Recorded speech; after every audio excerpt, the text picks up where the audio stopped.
this thing is telling me that I'm live streaming. I'm live streaming to nothing, man. Yeah, I was hoping my shirt would show up because it says... I'd rather be flying. Well, neither of us are flying because we're recording this, man. What can we do? Thank you again. You're fast becoming my other host on this show. So thank you so much, Vinod, for once more coming to the show, to once more sharing all your wisdom and your trips. How are you? Oh, I love it. How are you, buddy? Doing well, thank you. I'm completely jet lagged. I just flew back from... I might as well say it because that's what I'm going to start with as soon as we finish this. From Tokyo. Oh, very good. Finally. Yeah, finally, exactly. But I literally arrived a day and a half ago, and my buddy still doesn't really know where it is because I flew there only for 4 days. I'll tell the story in a minute. So I tried not to get onto the Japanese time zone. So my body didn't want to go. If you fly from Europe, you'd know this. My body didn't want to go to sleep, so I would go out until like 2, 3 a.m. 4, I would go to sleep. But then at 7, I had to wake up because I needed to go to work. Basically, I had very, very short nights. My Apple Health thing tells me that my nights were basically 2.5 hours for the whole trip. So I had my first good night last night. But last night, instead of, because I'm dumb like this, instead of like saying, well, I could go to bed early to recuperate. No, I went to see a preview of Mission Impossible 8. So that's worth it. Right? I rarely go to the cinema, but for that, and it's good, man. I'm not going to spoil it for you because I know it's early release here in the UK. And I don't know. This is, by the way, recorded on May the 20th. 2025. We're on Tuesday, and yesterday, there was a preview for that movie. Yeah, I liked it. Is it the best? Maybe not, but it's really, really, really good. I mean, I'm a sucker for those movies, man. No planes, sadly, no planes. I mean, there's a plane sequence. There usually always is something in there. Yeah. I mean, there is a very great, effing great sequence with planes, but not like, I'm saying, not a big bird that you can fly commercially on. You'll see it when you see it. I'm not going to say more. Maybe it was in a trailer. Anyway, before we go on, I want to give a shout out to a fitness place, a gym in Arizona. So one of our listeners that you all know, Avix Alexandra, she's in Arizona right now and sent me and Alex a message here with a picture of a gym. You know, if you go to the gym, you have these big TVs often scattered around the gym. Mm-hmm. And on that one, there was basically an advertisement for layovers. Really? Why not listen to layovers whilst you're doing your session, basically? So it was a layovers air travel. It's not my copy. This is why it's not like, I don't know who put this there. The logo of the episode was the 10-year episode I did with Alex. And it's joint hosts Paul and Alex as they fly through the air, blah, blah, blah. So it's not my copy. And it says the source is Spotify. But so it's either an aggregator or somebody at this gym. It's EOS Gym, EOS Fitness, I think the name of is a chain. So either maybe someone at EOS just likes us, so just basically write to me, man. Would like to know. Or if you're a gal, just do it. Or someone at the aggregator, the company that provides these things. So it's really cool. I went to look at the stats if in Arizona there was more people listening to us since I haven't really seen maybe it's been happening for a month that this is actually happening. So first of all, thank you, Alexandra, for sending this over. And a shout out to Arizona and maybe to all the EOS fitness chain or the aggregator or whoever does this for us. Maybe it's just a bot, actually, but that's still very cool. And the weirdest place where I've seen Layovers podcast appear. Kidding. You'd have to wonder what kind of workout you'd be doing listening. Yeah, I was about to say. Well, I do listen. When I run on the treadmill, I do listen sometimes. Oh, no, sometimes, like almost every day to a podcast or radio. I'm old-fashioned like that. I listen to live radio. Nobody does that anymore. So good luck to the people who are running and maybe listening to this. And I just want to tell you both good luck. We're all counting on you. Good luck to us. And I want a second shout out to a person I like a lot, which is Vinod, because he sent me something through the post. Not only through the post, man, I don't know if you've seen it. It went through airmail, so it actually flew. Right. They actually put a sticker on it. Yes, there's a sticker saying airmail par avion. The stickers always have the French on it. And I mean, you can describe it if you want. It's a box in front of me here. It's yes. Which flight was that? You told us. Oh, about this it, is this is referencing back. This is the Air France. That's the children's amenity kit. Is this box that I sent you? It's amazing, man. So there's a little booklet, which is a passport. So I have a passport. It says Bon Voyage. Mon passeport, my passport for kids. And everybody knows I'm a kid. I can draw inside like a colored if I want it. And then there's my favorite, of course, bit is that little plane here, Air France plane, which I cannot really know what type of aircraft is that. Yeah, it was a bit hard to decipher.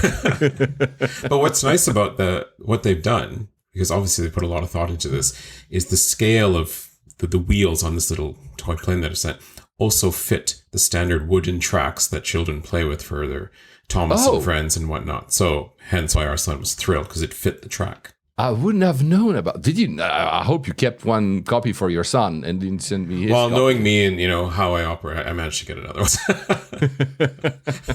Yes, there's the runway and there's like these. Yeah, you lay out the runway. Yeah, I've got the runway. I've built it and I've unbuilt it. I put it back in the box. This really. Thank you so much, Vinod. This is so cool. So it's in my office now. I mean, I just put it here in front of the screen, in front of the microphone to show it to you. All of this is not. Well, actually, the truth is nowadays, this is actually recorded like on video, but I'm still not putting it out there because I just don't want to. I'm too used to just another world. So that's thank you so much. It's just really, it was a lovely surprise. I was traveling, so it must have arrived for a while at my place, and then a few weeks ago I said, well, "What is this? By avion? Yeah, a packet. When do you ever receive a packet that's not Amazon?" Exactly. So yeah, thank you so much. A gift from Canada from my dear friend here. So yeah, let's start with my trip to Japan. And I need to put the music for Gen. Can I? I will say it again. I know you live in Tokyo. I've been in touch with you, but I couldn't see you. So my deepest apologies for not finding the time to see you. But here's still the music for you.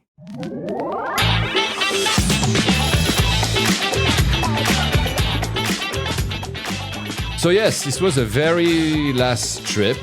And the way I went there is actually interesting because it's going to be a little bit... talking about an airline that you've talked about very recently as well on this podcast. This feels like years in the making, because I think pre-pandemic you were aiming to go, and then it all just and then everything got frozen in terms of clients and so I haven't. Yeah, it's true. My last trip was in December 2019, so it's been 5.5 years wait to go back. There was a part of me almost that said, do I want to go back? Because I was hearing all these stories about, over tourism and not that this is not the comment for this podcast, but it was actually fine. But it was, this kind of delayed gratification. I was like, maybe. And then to make the story short, I had sent a few emails to clients in Japan, and one just said, well, there's this thing. Do you want to do it? Let's do it. But the only issue, man, it was 2 weeks before the actual event. So it was, since the trip was just now, so it was 2 weeks ago, they said, okay, let's do it. And I'm like, do you know how hard it is to find availability to fly to Japan? And I don't want to pay through the nose to go to Japan. So they had a budget, which was fine, but it was, I was like, I would have flown in economy, which I have been very happy to do because I've done it in the past, so no worries about that. But there's something I think I've said a few episodes ago, was it probably actually in 2024? I said I have all those miles on One World, so Avios, on BA, on Star Alliance, so Lufthansa, with credit cards as well. I have shit ton of miles. So the points, if you want. The issue is that we've seen that these points are getting devaluated super, super fast. That's right. Yeah, so they become meaningless. They're not meaningless. You'll see why. And I was like, I should stop hoarding those, and I should start, using those. And Japan, being Japan, and it was like you just said, is a celebration to go back. I said, well, let's see if maintaining the budget, I can either upgrade myself or find a route that I can use the miles, and I just use the budget they gave me to pay, taxes or whatever. So that's what I did. Finding reward availability in Japan is a nightmare that everybody wants. Especially at 2 weeks out. Well, exactly. So not only if any one of you, like everybody and their grandmother wants to fly to Japan nowadays. It's been like since 2022, everybody wants to go. It's super popular. So obviously all the planes are full anyway. So even finding availability in advance, like 365 days, is nearly impossible. So 2 weeks ahead, I was like, I don't think I'll find something, but who knows? So I tried everything. Point here, Seats Aero, Rome, Seat Spy, Point.me, award tool, and I was trying all the things that I usually never do, and I was trying all of them to see if I can find something. I was always obviously also going directly to the airlines, and for 3 days I couldn't find anything. I was like, okay, well, I'm just going to book a normal ticket. I was able to find a premium economy, so I was like, okay, because we cannot fly over Russia, the flights to Japan, it was like 14 hours. Or I'm like, if I could avoid economy or at least get an emergency exit, I would be happy. And then on the tool called Award Tool, I find an availability that says JAL business class from Charles de Gaulle, and I'm like, what is this? And I go and I, without thinking, basically I book it. I'm like, I'm gonna figure it out. Just grab it. Yeah. So these tools, you have a different view on them because you live in North America. These tools are very North America centric. All the ones I've listed here are listed. By the way, this is not a review of these tools, but the good thing for those who live in Europe, especially on One World, if you find something on these tools that said AA, American Airlines, like shows a flight from London to Japan, you just take the same search, you go on BA, and often, not always, you can find the exact same one that appears. So right, because it's searching the North American side of things. So I was able. This is what I was able to find. However, the difference is that when I looked from BA's website, I couldn't book Charles de Gaulle to Haneda. I had to book London, Charles de Gaulle, so Heathrow, Charles de Gaulle, Haneda, which, fine, whatever. The only thing is that they gave me, and that was the only option, I had to wait 7.5 hours at Charles de Gaulle because that's how they put the ticket together. So it's like, whatever, I'm taking this one. I have a flight. An awkward amount of time, too. Yeah, it's especially at Charles, I'll come to that, especially at Charles de Gaulle, man. I mean, and I don't know why. Since you've talked about Charles de Gaulle in a few episodes ago, it seems that I'm always transiting through Charles de Gaulle. Up a lot. Yes, exactly. I mean, now you have an Air France plane. Exactly. Right. It's my destiny this year. Yeah. So that's what I did. And then I was like, yeah, but how do I come back? Right. Also because I must say my dates were very narrow, not because I didn't want to spend more time in Japan. I had to go for that specific thing. I wished I could have had time on either end to expand, but the problem is I had, basically commitments in London with clients. I couldn't just say, hey, you know what? I'm going to Japan. I'm not going to show up to your thing on Monday. Yeah, catch you later. Yeah, I had actually a meeting on Monday yesterday, which I had to be back for. So I had a very limited amount of time. So I said either I buy a single flight, but I was able to find a bit expensive at terminal miles. I was able to find a Qatar Airways return. So, hey, Qatar Airways. Exactly. So I basically use a lot of Avios because all this is One World, but I had a lot. I still have a lot. So I'm like, why not? And I want to make one comment, by the way, before I move on to the actual trip. The reason, and I stumbled upon that completely by coincidence, nothing to do with my searches, seats.aero, which is one of the sites for looking for these award flights, has nearly 100,000 paid subscribers. Really? Meaning that and out of those, basically 100% want to go to Japan as well. So meaning when people say, I cannot find stuff these days, it's not that airline don't put the availability, it's that literally everybody is trying to, get those few seats. Yeah, which is why I triggered, as soon as I saw it, I went on BA, like I book quickly before it disappeared. If you hesitated, it would have gone. Actually, the only hesitation, interestingly enough, since you say that, I could have actually even flown JAL first. The same flight, there was availability, there was one seat in first and one seat in business class. For a split second, I hesitated because I've never done JAL first. But the amount of miles, I was like, do I really need to fly first? Well, yes, you really do need to. Well, I do need to, but then is it again, a sensible choice? right? And also because, maybe with the mileage difference that I didn't use, I can maybe, do something else in the future, the next 6 to 12 months. So I'm like, it's one thing I want to use my miles. It's another thing I'm going to use all my miles in one single trip. Fair. So it's I was lucky, but maybe as well I want to say it's possible because I've read after booking that flight, I've read comments, but I'm not a specialist, that apparently it's very hard to find. But since sometimes people cancel a trip, suddenly like there's one availability that pops up, and probably that's the one I got. Right, I got like a sudden availability, and I'm like the tool I want to say award tool. What was the name? I've written it down because I forgot the name of the words. Award tool. What I really like about it for someone living in Europe is that I can say, I want to fly from London Heathrow, Amsterdam Schiphol, Madrid, Barajas, Charles de Gaulle, Paris, and not Frankfurt, never, Munich. And a bit like Google Flights allows you to do, you can put multiple places to start with, which means that in one search, in one go, you get like an overview, that all the others is like you have to have a specific point of departure, point of arrival. And the airline ones run like that too. Yeah, so which is cool when you're searching a bit blind. Like I didn't care if I had to reposition myself somewhere in Europe. So that was very, very useful. Now the surprise. So I go on, I'm very curious. So I immediately after, because I went so fast, I didn't even go on Expert Flyer to check the seat map. I'm like, whatever, I want Did you even flight. know what aircraft it was? That's the thing, man. Uh-oh. That's the amazing thing. So I go immediately, I say, first thing I do, we all do, like people like you and me, but probably everyone listening, I want to secure a nice seat. So first thing. So I go on JAL's website. Thank God the PNR. So because it was through BA, but it's the same one. You don't need to find it. It can take a while sometimes. Yeah, and this one is exactly it was a common one. Yeah, it's a common one. So that was fantastic. Great. Yes, and I go and I'm like, that seat map. This is not, because I've done JAL business class probably 7 years ago. Man, this is the new 350 1000. Oh yes.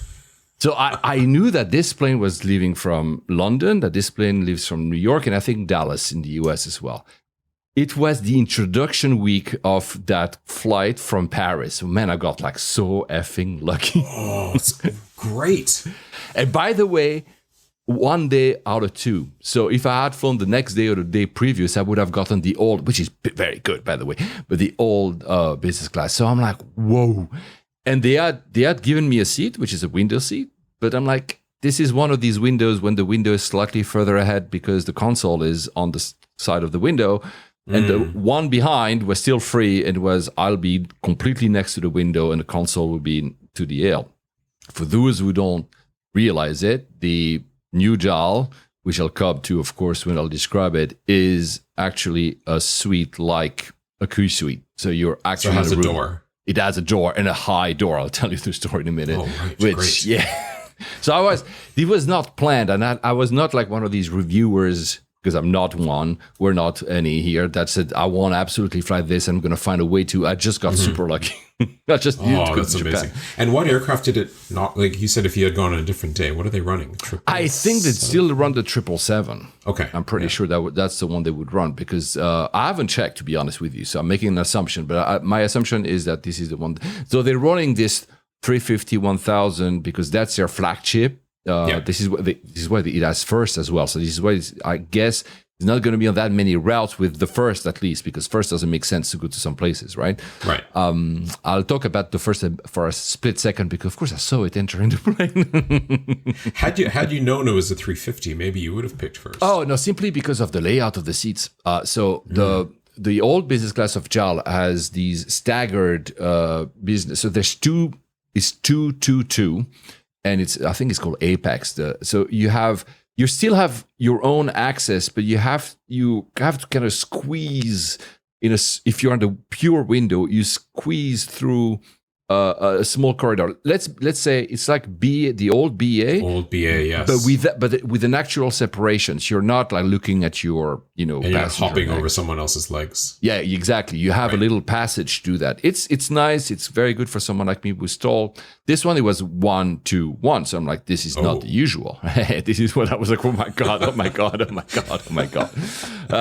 So a few days later, because I was, as I told you, it was really late in the booking, I can check in. I did a mistake. Not a mistake. It's not a big deal. But I said, because my first flight was BA, and then my second flight was JAL, I go on BA's app, crappy BA app, and I'm like, do you want to check in? And when I check in, I forgot. It's not that important, but you can, optionally, you can say, I want to check in for both flights, want to check in for only the first, which is BA. I should have honestly done only, because that's a repercussion later, not a big one, but I should have said, I just want the BA mobile boarding pass and then go on the JAL app to get yeah. Right. Because of what I've done, because I said, yeah, give me both boarding passes through BA. BA says, well, here's one, he says, there's a lot of bugs, so you have to look for your boarding pass, but it only gave me one. He didn't give me the second one. So then I went on JAL's app and website to try to get the mobile board. Because, as I told you, I had 7.5 hours. Like, if I can go through a little bit earlier, why the hell not? Yeah. The app said, you're checked in, but we cannot give you a mobile boarding pass. I'm like, oh my God. At this point, I knew that it's possible on BA to uncheck in yourself. But because of all the IT issues at BA, I'm like, I'm not taking the chance that they cancel my flight. Because that might send you down a bad rabbit hole. Yes, I said, I'm not touching it. That's fine. I'm going to deal with it at the airport. So anyway, on the day, it's a Monday, I go to T5 at Heathrow. Usually that shows how long I've not flown these early flights. I went actually very early, because you might not know that, Vinod, you might have heard Alex and me talking about this in this podcast. It used to be super rush hour, Monday mornings. Right. Yeah, it was like a T5. There's a ramp with the cars that go up, and I took an Uber, so I was on that ramp. There was no one. I was like, what's going on? There was no rush. It was no rush hour. So maybe simply because, working from home is still, although it's not as much as a few years ago, it was really fine. So I was a bit early. There was no car queues. Security was fast. Wow. They don't have the new machines, which is, oh my God, it was still fast and okay. I went for a quick coffee at the North Galleries Lounge at T5, which is meh. But, free coffee, so why not? It was morning. And you didn't do a bag drop, you were carry-on? No, exactly. So because it was really 3 days, I had only a backpack, basically, man. A backpack plus a small, man bag, if you want, like something that you put like as a messenger bag. That's all I had. So it was very, very low on because again, I was really literally underground. I would be 3.5 days, so I didn't need a lot of stuff. Right? That's true. So exactly. So. Boarding, I'm group 1. I don't know why, because I'm silver on BA now, and I was in business class, because since it was a bundle ticket for the whole thing, it was a business class. Oh, right. I don't know why I'm group 1. I should have been group 2, but anyway, it doesn't matter. But in front of me was probably, not even in front. It was someone was probably group -2, because it was a whole escort. Like, he had like staff from BA, and there was clearly a family. So it was like, there was like actually an entourage of BA, like, bringing that person and their family to the gate. I was like, oh my God. Really? She must have been, because she must have been, I'm going to be a bit bad, right? She must have been very wealthy, because she had more surgeries on her face than the entire South Korean population, right? Gotcha. Sorry, that was really bad. Hey, the plane is a 321neo. 4A, nothing to write home about, but it's nice. It's a short flight, super short flight to Paris. Really funny. That rarely happens to me. I'm sat there in 4A, suddenly I hear Paul, and I'm like, is that a BA staff actually saying my name? No, it's a friend of mine who was flying on the same flight. I hadn't seen him for like a year at the wedding, so Lino, and he said, I'll come during the flight. I said, don't worry, I'll wait for you at he was also in business class, but much in the back, further in the back. So it was really a nice encounter to see a friend in the flight. And actually, we exchanged some views about BA on arrival, which were not very nice. But anyway, I'm not going to repeat them here because I don't want this episode to turn to BA bashing. It always dances around it. So this time, Charles de Gaulle, I didn't go to the T1 Circle of Doom, but T2, the Helix of Hell. I mean, I don't dislike Charles de Gaulle. I'm making a little bit of jokes when I say that, but T2 is not an airport when you want to be landside. There's absolutely nothing to do. There's a few coffee places, and I thought about you. I said, "Oh, I have 7 hours. I'm going to go to the Bourget, the museum. Yeah, it's right there. It's closed on Mondays." Oh no! Exactly. I was like, man. So I'm like, okay. So I needed to work anyway. So I think I found different. I went from, I think I landed at 2C. I went to 2B to 2A. Like always, landside, just to spend time to change coffee places every couple of hours just to see something different. So I chose to come landside, or you had to go? Yeah, landside? Because I didn't have the boarding pass to continue. That's the issue. Right. Yeah, I didn't have the boarding pass. I was trying on the day as well to see if the boarding pass would magically appear, and of course, JAL only starts checking like 3 hours before departure time. So there was no JAL staff. There was nothing. They only have, I think, one flight a day. So I'm like, okay, well, whatever. Yeah, it was, there's really, guys, if you can avoid it, there's nothing to do. By the way, I want to add though, even if I had the mobile boarding pass, in 2E, which is all the long haul flights depart from 2E in Paris, all the lounges, and I'm not kidding, all the lounges are airline lounges. There are no third-party lounge. So you cannot. So even if I had that access, I would have to go to a coffee place. There's not like Aspire or what's the name, Plaza something or none of them. They're all like Lufthansa or Air France, obviously. Or so this is 2E itself. Yeah, in 2E. I'm saying read that section. There is one fake lounge you can access with priority pass. You can access it's a big name calling it a lounge. Yotel, the small hotel. So they have a small area in front of the hotel, which there's a cafe. You can access that as a non-Yotel resident for the few hours. Yotel is one of the things you can stay even for like 6 hours. But I've read reviews and it's not worth your time. So I was like, I would have not, even if I had been able to go before the 3 hours cutoff, I would have not gone to any lounge. So anyway, it's just a bad airport to have a long layover, unless the Musée du Bourget is actually open, which do not go on Mondays to have a long layover because it had nothing to do. It was really, thank God I had to work because it's really boring, man. It was really boring. And because of where Charles de Gaulle is, like to go into Paris, even if you just want to go and have your coffee. Yeah, it's a bit, I mean, I could have, to be honest, I could have. I didn't want to bother. I mean, I didn't want to, and it's a bad cliche, I didn't want to have to endure a strike of the train or something. Yeah, that's true. And the weather was also not very good. So I'm like, whatever, it doesn't matter. So, the one thing I've seen strolling around, there was airside, but also landside, there's a lot of new kiosks that are unused, that are still, some of them are still wrapped. I'll come to that because this is a pattern that will come, and you probably see them more and more. So I've seen these, and I'm like, what are those? I still didn't know at that time, but I'll come to that. There's on purpose of saying it.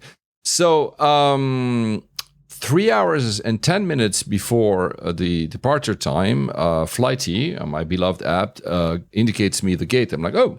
So if they have the gate, maybe check-in is open. So I go to check-in, and indeed, it had just opened. So I was one of the first there, which is really nice. It's very Japanese. I say that with a lot of love. They want to give you all the info. So you have a lot of staff, like compared to the usual check-in. There's so many staff, and most of them are Japanese and speak Japanese and direct you to which queue you need to go. And here you're walking with Flighty saying, "I know already." And they also show you they have all these cards that have been what's the name? Laminated, and they show you the seat. They already show you this is the seat you'll have. I'm like, yeah, I know, but yeah, which is very cool. There's overload of information, which is very Japanese. It's very cute, to be honest with you. You're already in Japan when you do a JAL check-in. Basically, that's what I'm saying. At that point, though, I was wondering because I think it was he asked me about my return flight. Because obviously, the Japanese immigration wanted to know about my return flight.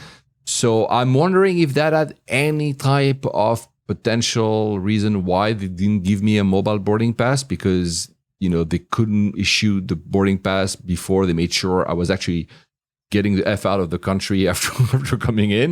So because since it was a different PNR, it was Qatar, it was not a return flight. I see.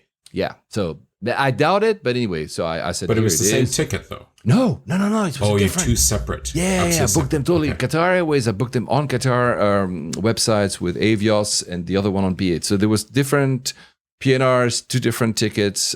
So obviously, maybe that's the reason the immigration authorities are flagging this. Anyway, I just gave that to the guy. He gives me the boarding pass. I go towards the gates. I can see again these same unused kiosks, like they're everywhere, man. I'll come to that. At security, they have no new machines, so they're not better than Heathrow, man. Just like, no. But the guy, I said, because nowadays you almost need to ask, you need to ask, what do I need to put out? We always had to do that before because, some airports had slightly different regulations. Now, because of the new machines, I'm expecting you don't have to put anything out. That's right. And this guy says, everything, the usual. And I'm like, oh, you don't have the new machines. I speak French, so I speak French. And the guy just points them at me, and they were like wrapped just behind. So they are about to get new machines. I was like, oh, sadly, for me. And pretty much all the bags went to a secondary check. So I think I cleared the security in 35 minutes because my bag was, I had to wait. 3 hours before the flight. I'm like, whatever. I mean, I'd like to go to the lounge, but it's not a big deal. So I waited. It was my lens. I'd forgot to put the lens out. It's, camera lens sometimes appear like as a, some IED in my cylindrical exactly. object. Yeah. Exactly. It's maybe. So, and then I enter. So K, I was at the, because that's the other thing. I should have said it. Within T2E, there's gates K, gates L, and gates M. I know KLM. It's a joke always, but there's 3 sets of gates, which it's a different route to get to each. And each of them has their own security, which, by the way, for those who want to try the hotel lounge, which is not a lounge, but the hotel thing with priority pass, those are at L, and I was going to K. And it's not guaranteed that they let you actually. So if you see that your boarding pass says K and you try to go to L, they might tell you, depending on who you... Depends how sharp the agent is. Yeah, because sometimes the staff will say, yeah, you're fine. I just want to see this because you have... But most of the time I'm hearing they will refuse you access. So you only have access to your own set of gates. So for me, it was K in that. So that's just a tip for guys. If you want to move, if you're on airside layover and one of these K, L, or M, it's not guaranteed that they'll let you navigate between. There's a little train. There's not guaranteed they will. In the past, they used to, but I've heard that nowadays maybe it's crowd control. Maybe they don't want they don't want to have too many people in one. I don't know. Yeah, to be honest, building perhaps. Yeah, to be honest, I don't. To be honest, I don't know. So I finished the security. Interesting thing about security, when he had unpacked my entire. Was the man bags. It was not the big bag. I had the backpack. I'm like, I saw there was like this line of like 23 other bags. I'm like, it's fine. I'll do it myself. And no, the guy insisted. No, we provide a service. I'm going to repack. He repacked my bag the exact same way he found it, which is very nice. But then, of course, extends the time of the secondary screening. Yeah, because he's got to security. think about how to do that. Yeah, but it's really nice, though, that they did, right? It's like, okay, this is a better security than Frankfurt. So when you enter, then the usual duty-free thing. It's there's more Dior than anything else. Yeah, it's so glitz and glam when you come. Yeah, to right. That section. And that's also something that a lot of people say is that if you have a layover in one of those bits, there's more glitz and glam than actually being able to find a place to have a coffee. So you can you can buy Dior and Chanel and Louis Vuitton, but if you want a simple coffee, you might not be able to. So that's the downside of these. But I mean, it's really nice. Like, it's very glitzy, very high walls and high features. So I entered the lounge exactly 2 hours and 20 minutes before the flight. The reason I know is that as soon as I enter the lounge, I get a flight notification. Your plane just landed. I'm like, oh, well, there you go. So I enter this lounge. It's one I've been several times. It's an Air France lounge. They've expanded it. They tell me, and so I said, oh, I can go up? Like, yeah, well, it's just newly open. I'm like, oh, instead of going down in the basement, I'm going to go up and check it. It's nice. It's been renovated. I'm not renovated. It's new. It's a new floor. You have views over Dior. Oh. Because exactly. I was like, I had my hopes up here going to talk about airplanes. no, but like you know, I'm seeking when I'm like, oh, there might be a window. I can see something. And I'm like, oh, there are windows. And I basically, the overview is over the duty free. So there was Dior, and Dior. That's your view. And then walking around because I just wanted to see. There's one set of windows at the very end near the dining area that had a little bit of views of the tarmac, the apron. So that's where I sat. I didn't really have like great views, but at least I had some views from the outside and not views of the duty free. So it was like the lounge is nice. You know, what else do you need besides champagne, cheese, and bread? Right? This is sounds fantastic. Exactly. That's France. That's France for you. Yeah. And also, I didn't want to eat a lot because you know JAL is coming up. I want to try the food in the plane. I will maybe say to Air France, add some nuts. You know, I don't want crisp. There's no nuts. There was nothing. So I was like, if you want to just have something with your champagne, I mean, cheese, of course. But anyway, the decor is very Air France. The chairs are blue. Some of the chairs are red, and the walls are white. So bleu, blanc, rouge, c'est la France. Vive la France. It's maybe a bit cold. As in the atmosphere is cold, not the temperature, but it's nice. It's really more than serviceable and much better than BA at Heathrow, for instance. Did they have that scent? Of thing? Yes, you're right. I didn't. I thought about it. Yeah, thank you for triggering me. No, I didn't especially felt the scent of Air France. Because after we talked about it, I looked it up, and it's a thing. Right? It's a thing, right? It's a thing. So maybe it's very subtle. Or maybe they didn't put it in that loud. I don't know. To be honest, I don't know. The one good thing, like all the seats have a USB-C outlets. It's great. You can just plug your stuff there. And I was sat next to the door, by the way. I was sat next to, not that you triggered that memory. There was, because of the layout, I was at the very end and there was a big door and it said, Flying Blue Ultimate. And I didn't know that. Apparently, it's the equivalent to gold guest lists for BA or Han for Lufthansa. So the above tier, you know, the kind of more restrictive tier that is above and less publicized, if you want. Right. So a few times they opened the door. They had their own buffet, their own big chairs. It looked pretty nice, actually. That's where the nuts were. Yeah. Probably, man. On the other side of that door. You are not ultimate. Probably. The only thing is that you need like I think it's 3 times higher than the platinum. Platinum. I used to be platinum on Air France KLM. Platinum, and you need 3 times that amount of flights. So tier miles, called that XP nowadays, or whatever. And those have to be flown on exclusively on Air France and KLM. So you cannot, accrue them by flying some of the other SkyTeam partners. So it's really hard. I think you need 10 first class round trip per year to get access to the ultimates. It's kind of a lot of, exactly, man. However, because, I was in the lounge, I was reading about it. You get your own assistant, your own butler for your journey if you are an ultimate. And once you're in the lounge, or as part of the whole experience. I think in the airport. I think in the whole area, you have maybe your personal assistant from Air France, I guess, or from Aéroport de Paris or whatever. Mm-hmm. However, that's very interesting. Although you're a baller to have something like this, you still do not have access to La Première Lounge. La Première Lounge, which is the first class lounge, is only if you fly first class. They do not open it to their own super ultimate flyers. It's really just for that cabin. It's just for that's why they have these rooms called ultimate in other of the lounges, because that's their own private salon, if you want, or whatever. Again, I didn't visit it. I just saw a little bit when the door was opening and closing. And you can bring your own posse. You can bring up to 8 people in the lounge if you have that card. 8 people. 8 people. Do you fly with 8 people? Who does that? Exactly. I don't know.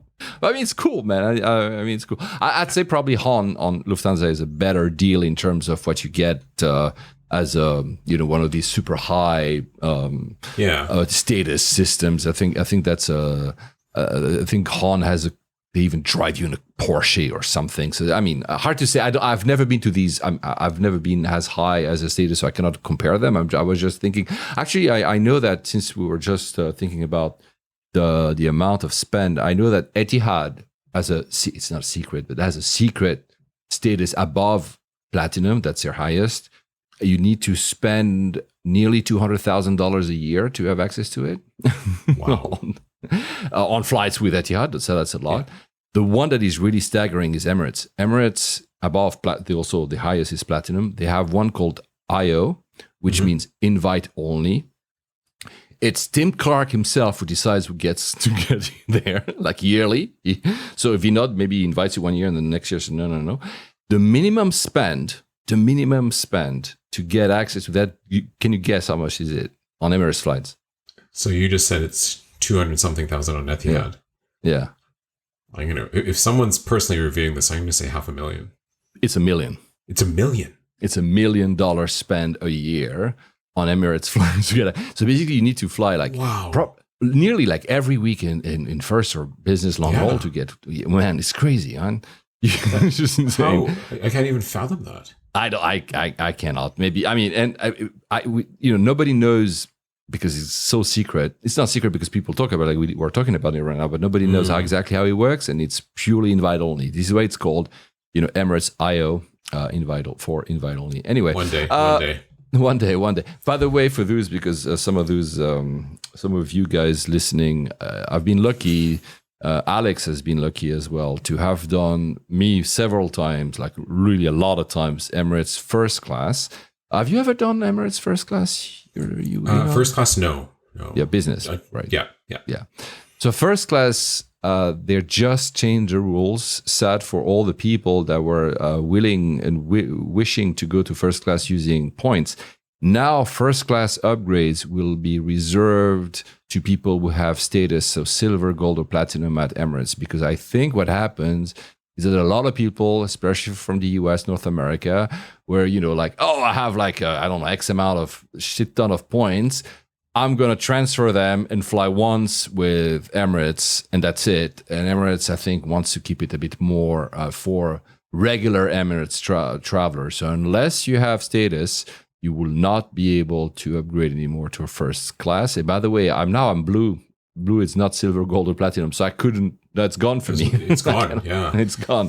I'm on the basic level because I haven't flown them. Like Air France, as I said, and Swiss are the two other airlines who do that as well. You cannot upgrade yourself to La Première for Air France and first for Swiss unless you are, I think, gold in both instances. They will not allow you. So it's very restrictive. Which, to be fair, I understand. It makes sense from a business point.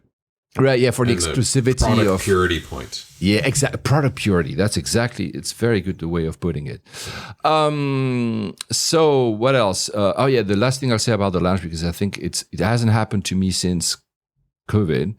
It's the first lounge I've been at where not a single person had their phone or tablet at full blast. There was no calls made in the lounge. There was very civilized, and I was like, I realized that I was like, no one is playing YouTube or doing a business call without headphones. And I was like, that got 5 stars for me for that lounge just because people were so civilized. I don't know, maybe it's a French thing. Maybe they're not dumb. But I'm so happy because honestly, these days it's really getting on my nerves. Like every time I take the train or whatever, the tube, and people are blasting stuff. It's always there. Right. Even in planes.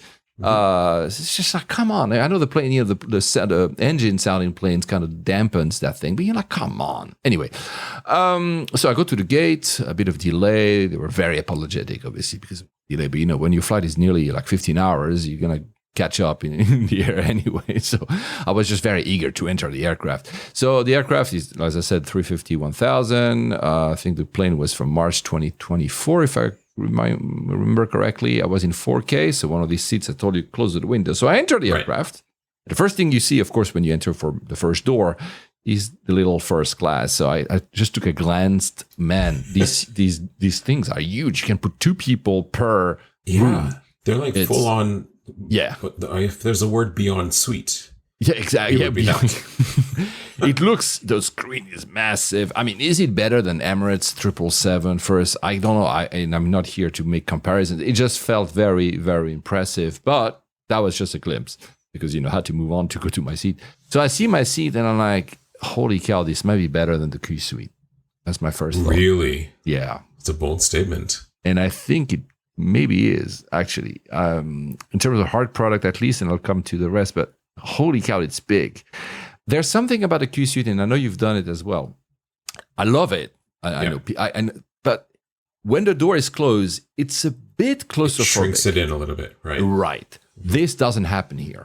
It felt much bigger. Whilst I've looked at the seat maps in flight, and it doesn't seem that they had to reduce the number of seats on an equivalent to 350-1000 for JAL compared to a 350-1000 for Qatar. So I don't know what they did. It doesn't feel also that the aisle is so narrow that so it's just clever. And yeah, it could be important for people. I don't mind, but all the seats are forwards. There's no backward looking seats. And they all are they angled at all, or are they just dead straight? No, that's the only thing that they do is that, as I told you earlier, my seat, I was closer to the window. The seat in front of me, the console was where my feet would be when I would be in lie flat mode, and their seat was closer to the aisle, which is I wanted a true window seat. They're both windows, but it felt, and I think it is bigger than a Q suite. It is bigger than a Q seat. It felt, and when you close the door,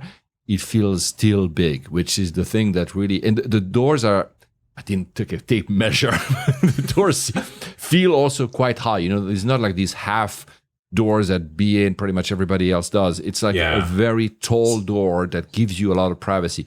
As you know, guys, I'm not the hugest fan of doors, but still, it's nice. And it's very well designed. It's very well designed, man. It's a lot of taste, basically. A lot of taste. The coloring system, interestingly enough, is almost exactly the same that Qatar is. Of these kind of it's like the violet, maroon. Yeah, it's very, very, very similar.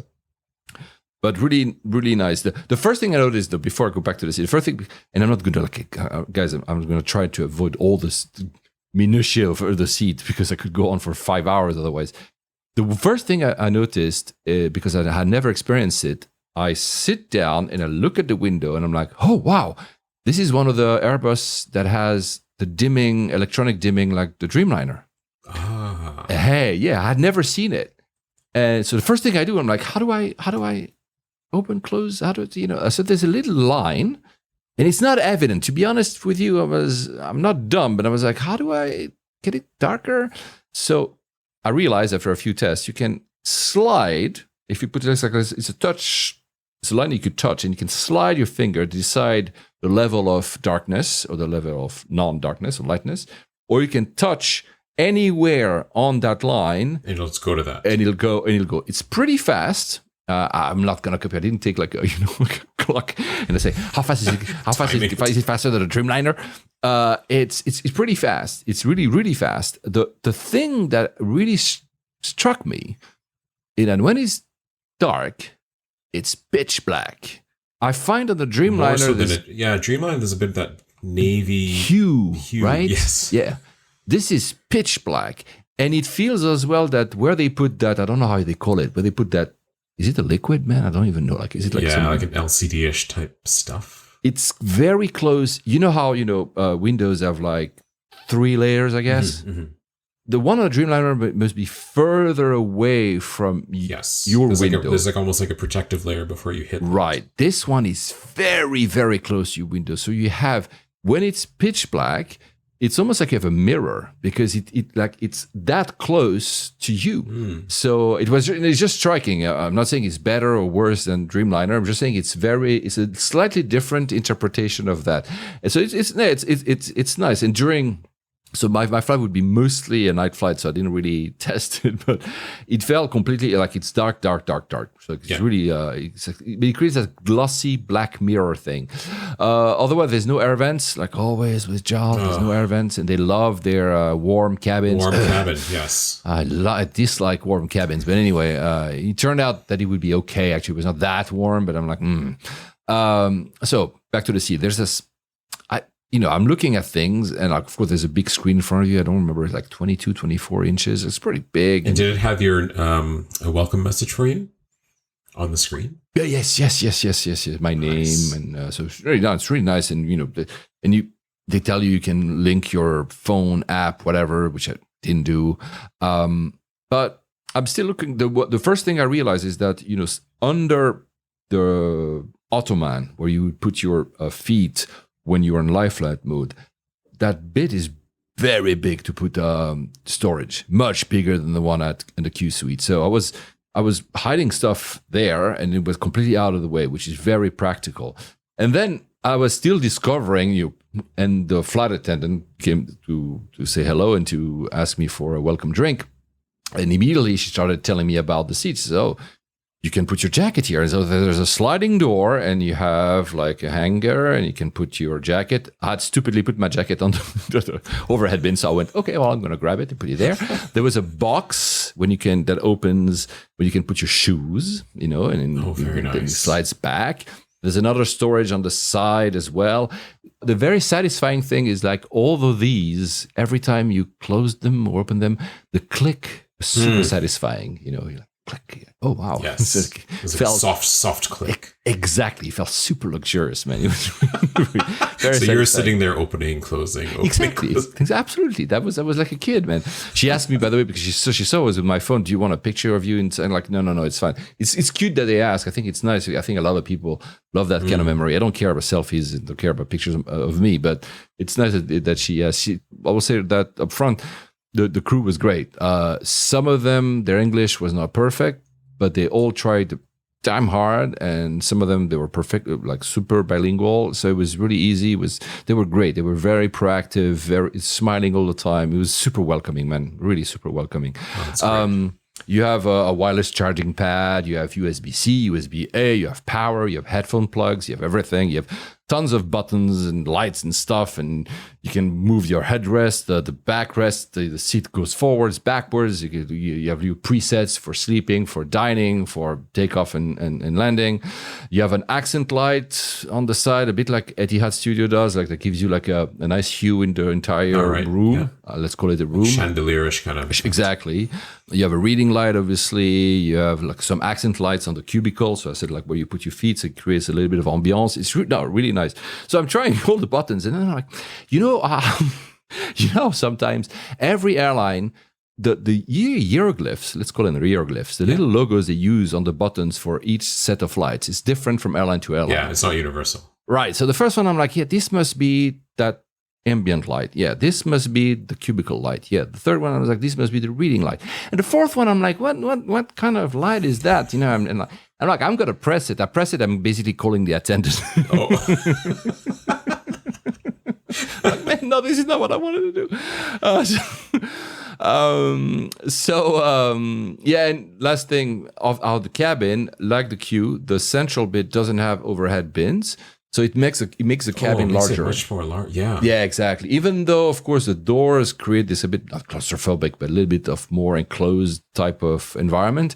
The fact that there's no overhead bins create that big, wide body aspect, which I love. Oh, that's nice. They have that's kind of been dropped since, the L1011 and then, Illusion 96 type of stuff. Yes, 100%. Yes, 100%. Oh, great. Then I'll go to the food in a little bit later, but then because I was looking at the menu already, like where is there? I'm assuming booking 2 weeks out, you didn't have a chance to go online and pre-book any food. No, but man, there was so much choice of food. I could take 30 minutes just describing every single type of food. There's like literally 20 pages. But before that, there's the emergency video, the safety video started running. And it's really interesting how many airlines are trying to do fun videos or engaging videos. This one is very descriptive. I mean, to the point that they show how to jump on the slide, where to look when you jump on the slide, how to assist others when you are at the bottom of the slide in case of an emergency. It's like a level of details, which is very Japanese again, in a good way. It creates for quite a long video, but it gives you tons of detail about what you should do and not do. This is assuming you're watching it. Well, I was watching it. Well, of course. I'm sure Japanese people are watching it. But yeah, that's true. I was interested because I've never seen a video in an airline, probably forgot about, maybe ANA and JAL did it, but where they tell you where your eyes should be when you jump from the top of the slide to go down. I mean, it was... Yeah, it's great. That's like cabin crew training material. Tell the person to look there. Right. No, exactly. Absolutely, man. IFE doesn't have a lot of content. I was already playing with it. We're still on the tarmac at that point. Yet. I'm just pressing the buttons and trying stuff. So I was happy to have a lot of stuff on the iPad. I mean, there's stuff, but I mean, compared to especially the Gulf Airlines who have like 3,000 million hours of content, there was not a lot. Yeah. I mean, there were still, I think I watched the latest Captain America, typical movie I would never see in the theater or whatever. That's before right. a flight. You choose to do it on a plane. Yeah, exactly. It's perfect, right? And then that's where, because I'm still, it doesn't matter if I'm on the ground or not. So I press play to see. At that point, I just wanted to see how it works. So I select the movie. And it says, would you like the headphone jack, Bluetooth, or in-seat speakers? And I'm like, what? Right? I'm like, what? So first of all, that they have Bluetooth is great. So you can link. I had my AirPods Max. Yeah. I could have linked directly, which is cool. I know other airlines are doing it, but that's very nice that Air France had that when I flew. But it works great. Then I'm like, in seat, what the hell? So I pressed that because I'm like, where are even the speakers? Actually, on your headrest, when you flip both sides of the headrest towards your face, the headrests are speakers. Speakers are there. And the sound was clear. I was like, it's probably not as good as, because I tried that even later when we were on flight. Is it as good as when you have noise canceling? No. But honestly, and I was like, but does it not bother other people? We just talked about people having like blaring the movies. And I'm like, no. And then, so to cut the story short, in the content, they have a selection of content about the seat. So I looked up a video, which is a video. So I learned that the seat is made by Safran, the French guys, in cooperation with JAL. And they explain all the features of the seat, but by designers, not how do you use this?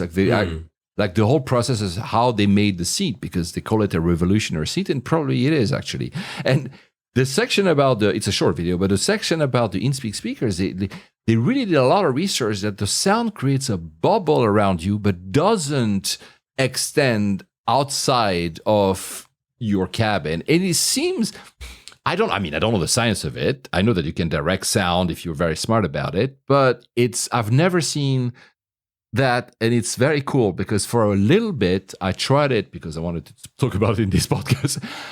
I tried it, and it works pretty well. You could watch an entire movie without headphones whatsoever. You could just watch a movie sat on your seat. That's pretty nice. So your head has to be back. Exactly. In the headrest. 100%. If you're trying to sit and eat a meal and watch something. No, maybe not. I didn't try when I was having the meal. It's really, but that's, it's very, very cool. The rest, if you're super responsive, that's the thing that I love, that you can, have 15-second forwards or backwards, which is so useful when you get, it's not interrupted, but when, an attendant comes, you remove your headset because you want to be, a human being and talk to the person. And then I missed the last 30 seconds. So you press. I hate airlines that don't have that, but then you try, to slide the thing, and like 10 and then minutes. You go like 10. No, exactly right. So another thing that's very cool that I have, because I'm playing with it, and I'm like, oh, of course, there's a flight map, which is nice. And but I realized you can call the flight map as a picture-in-picture whilst you're watching a movie. Aha! So you can have on the big part of the screen is the movie, and then on the small bit you have your in-flight map, so you can know where you are. The only thing is that it didn't work, because at the beginning I was like, we're still on the ground. I'm like, why does it say we're in Tokyo? And I'm like, it's very bizarre. And I was like, France is not a suburb of Tokyo, right? There's a one area in Tokyo called Azabujuban, and people mock it because we say it in the French, Azabujuban. So I'm like, am I actually already in Tokyo? And I didn't realize I'm in Azabujuban.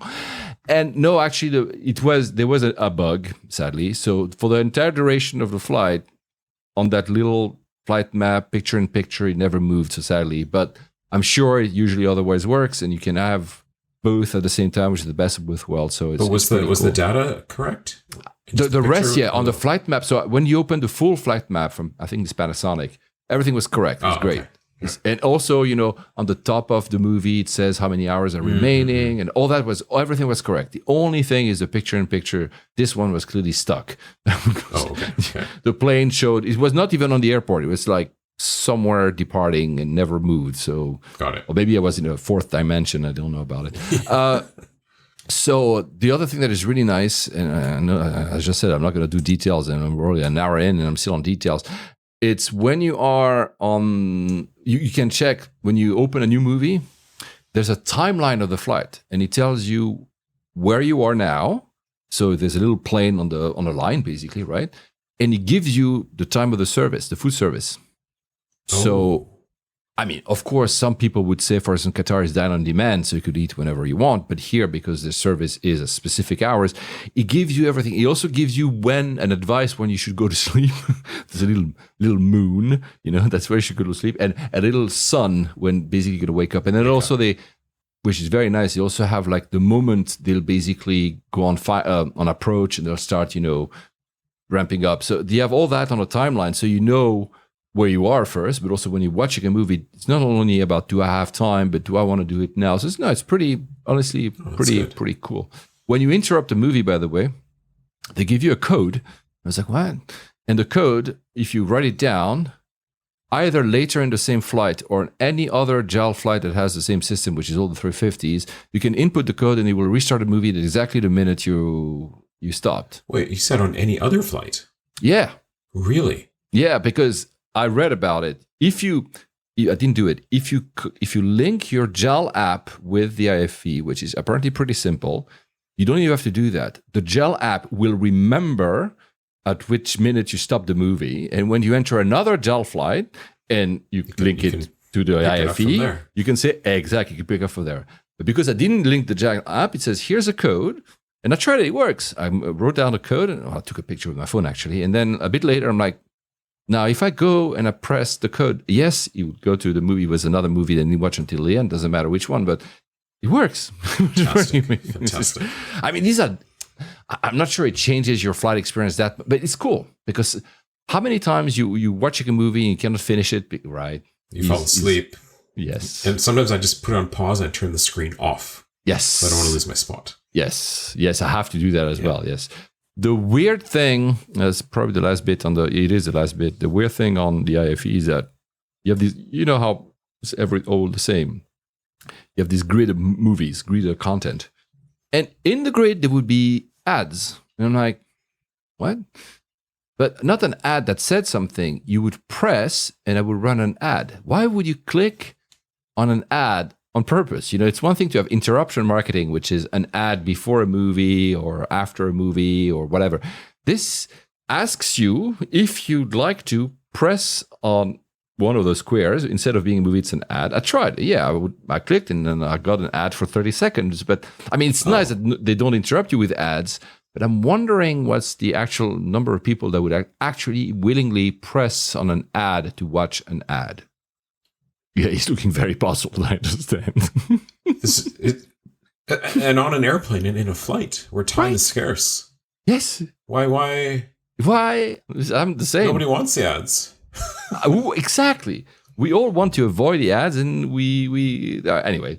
I wonder if this is a Japanese thing where, as society, you feel you must. No, but maybe, honestly, maybe. You must do your thing and watch the ad. Because... because there's no pre-roll or whatever. Will, the Alex brother, would be able to tell if that works because I think he works in a company that does that kind of stuff, pre-rolls and whatever.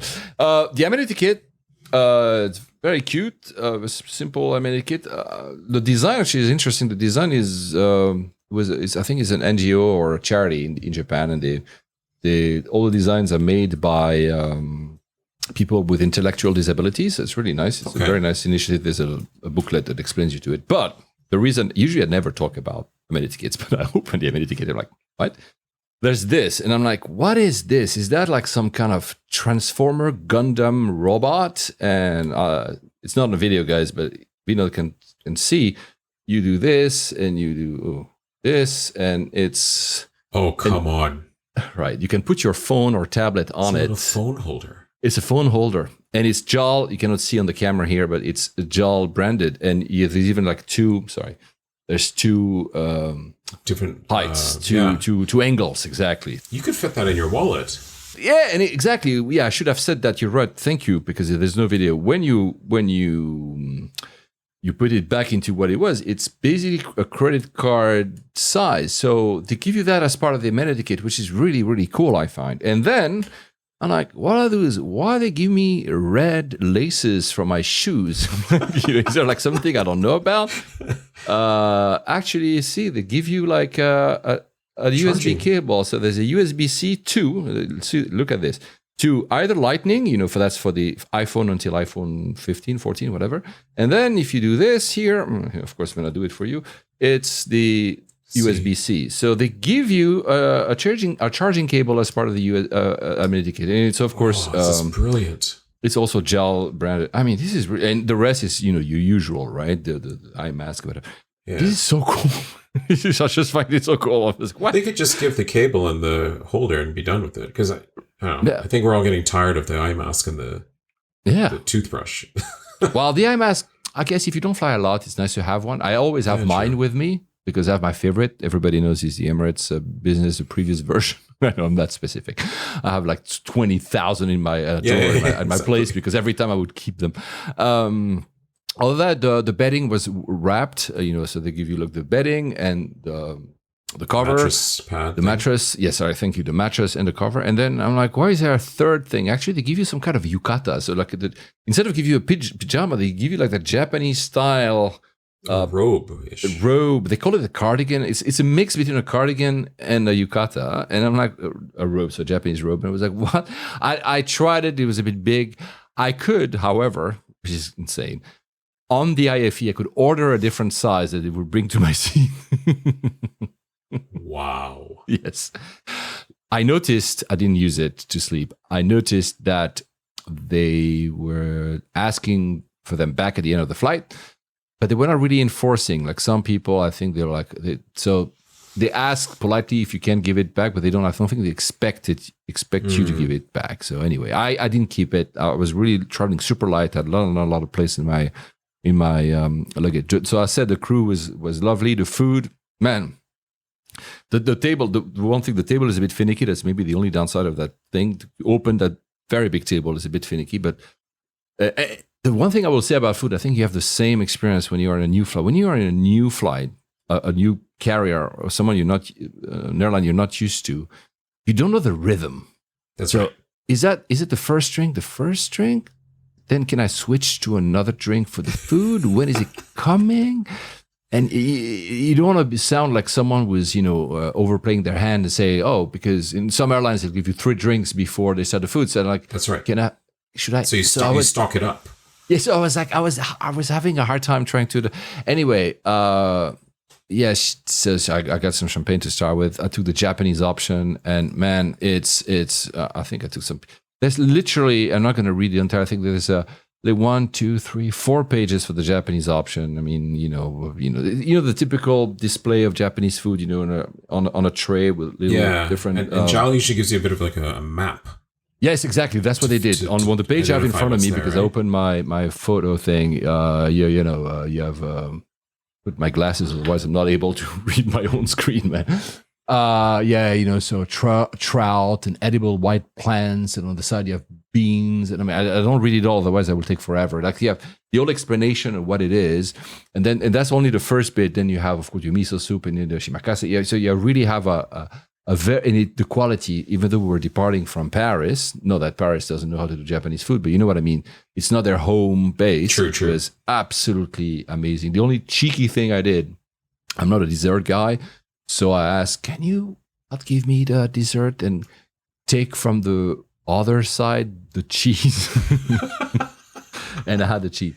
The wine list was epic. I mean, there's like 1 page for whiskey, 1 page for champagne, 1 page for red, 1 page for white. I mean, I'm in business. I'm not even in first class. I'm sure at first you have you have a book, the size of an encyclopedia if you in first, but and then on top you have also a la carte. You can order stuff separately for later in the flight whenever you want. So it's not only that's the service hours for these main two dining are there, but then you can do whatever you want. So it's really.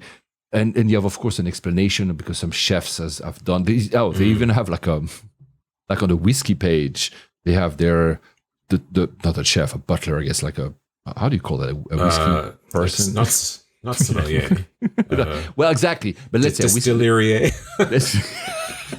let's call it like. Yeah, I mean, it's insane. And the same, of course, for the wine. And they have a whole bio of who they are and what they chose what and what is you could be paired with. I'm like, oh my God. So it's, no, it was absolutely delicious. I'm not going to say it's absolutely delicious. It was really fantastic. The Riesling is a white wine for those who don't know. It was, the guys who chose it in flight, as we know, our buds are slightly different at 40,000 feet. Yes. That was absolutely perfect. It was. I was like, I'm sure that I would be maybe disappointed if I were to try it on the ground. But I was like, oh my God, it was. And by the way, all that service at that point was done by the head of cabin for my ale because she had taken over. I guess she part of the rotation. Yeah. She was so cool as well. She was very Japanese, but also understood. The thing that I often said about some airlines, she understood it was more casual, so was playing with it. He was really fantastic.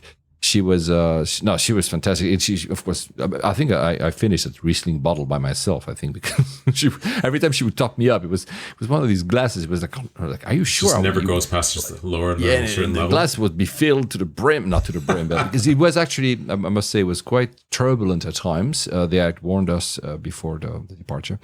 So anyway, it was amazing. The only downside is the Wi-Fi. So of course I got used. I do it twice, but the Starlink, the Wi-Fi was horrendous. Oh dear. But had you when you were on that JAL flight, you remember you went back from Taipei, did you use or attempt to use the Wi-Fi? We did. And do you remember it was difficult or not? It was complicated. And I think one of the phones got on. I had the JAL app going, and I think that might have been the trick. Yeah, I should have done that because I think that was the only thing. The Japanese, as I said, it's something that for those who have been in Japan, lived in Japan, or even indeed currently live in Japan, or simply listen to this podcast, because I think I've said every time I talked about Japan or Annex about this. On the side, when you have, the safety card, you also have an explainers, and you have an explainer of the seat. So it's like 6 pages to explain every single function of the seat I was on. Like all I told you about, you have, Japanese style. So you have like screenshots with an explanation, what you should do if you want that light, that other light, if you want to do this movie, how you do this. It's really fantastic. For the Wi-Fi, there's literally 12 pages. So they tell you, but they go in detail. You need to put on your Wi-Fi on your phone, and then select this network. And then by the way, you could also use this QR code to do it. And then here's what the page you're going to see. Here are the 5 options you're going to see. Out of these 5 options, are you a JAL, whatever the name of their managed club, whatever, or not? So you choose this. And then so I wasn't. So I had to fill all my information, my name, etc., whatever. I remember this now. Yeah. How do you do a full data entry? Yeah, exactly. And it took forever. I mean, I was, I had 14 hours, so no problem for me doing it. But it's really, I think there's 12 steps. And by that time, you're sober if you have drunk a little bit of champagne, because you're like, it takes so long. And there was even like warnings, because at some point it gives you, because I'm in business class is the Wi-Fi is free. But I guess because the Wi-Fi is plain wide, they don't know that you're in business class. So what they do is at some point, one of the steps is like, now go get a promotional code. So the website gets you out to the JAL website in Japan. When you have to, this is why you put your name, because they want to check that you are actually on the flight. And so they ask for your seat number and whatever. Yep. They give you a promotional code, and then they say, please take a screenshot or write it down in case you misread or you might close the window by accident. I'm like, okay. And it's a pretty long code, and then you have to actually. Go back to and then I go back to the Wi-Fi thing, and all that for a Wi-Fi where I had maybe at best like a 2 Mbits download and 5 Mbits upload. It was really shit. I did some emails and I said, you know what, this ain't the future. I'm going to stop here. I want to enjoy the seat and the food. So like, yeah, and the problem with these Wi-Fi registrations, especially if you're on the ground, they assume that you have data connectivity. Yeah, they do. For those, some of us, when you're internationally traveling, the minute you step off the jet bridge, and you've lost the airport Wi-Fi, you're done. Yeah, I mean, this one, I was, I think the whole, I was on the Wi-Fi. I think that promotional page was within what the Wi-Fi without being logged in allowed you to go to, I guess, something like that. But still, anyway, at the end, it wasn't working that well. Right. The flight was, as I said, a bit turbulent. So it's really cute because you know how usually when you have turbulences, either you hear the ding and the sign goes off to tell you to put the seatbelt. Yeah. And sometimes usually you have like an announcement, right? There, because they didn't want to bother the passengers, you would see the flight crew with an iPad with a picture of, please put your seatbelt, a big picture of a belt. It was so cute. I was like, but then I also realized I have my door open, but if I have my door closed, how the hell I would see that? Slide it across the top. Oh my God. I will say one more thing for the crew. Once, because otherwise I would stand up and go to the galley. Once I pressed, because I wasn't sure the service was finished, I wanted something, whatever. For the moment I press call the flight attendant to the flight attendant showing up in front of me. I must have taken 6 seconds. It was just crazy. Oh wow, that's fast. That was fast, man. They were great. I was like, are you Flash? Like, how fast are you? So yeah, that was really, really fantastic. I guess you're in 4K, so you're not far from. No, they were coming from the one behind. The galley for the food was not the one in front, because that probably the one. The galley in front was the one for first class. Because I think between business and first is only a curtain. So our galley was the one in the back.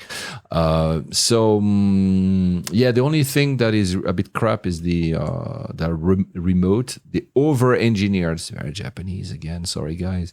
The over-engineered the remote. You can choose dark mode, light mode. You can choose so many things that you can. I mean, I'm good with tech, but it was a mess, man. I couldn't understand anything what it was doing.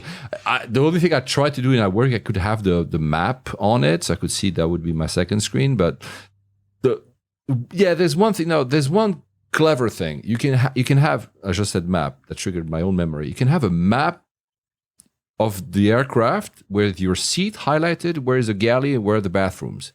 Is that really useful? I don't know, because it's not that you're going to get lost, but it's cute, let's say. Okay. I mean, if it's your first time, if you're not a frequent flyer, you use it the one. But once you know the one bathroom you go to. Yeah. And back to the main screen, you could order food a la carte, so that all that extra options. That's nice. Either you go, but you can simply order.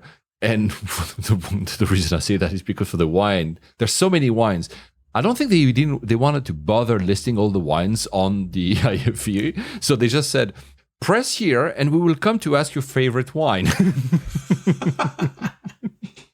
But anyway, that was nice. The flight was great. I was a bit disappointed because we didn't fly over the North Pole. I was expecting. We flew Middle East, so down. I was like, this is not what I paid for. I wanted to fly over the North Pole. Turn around now.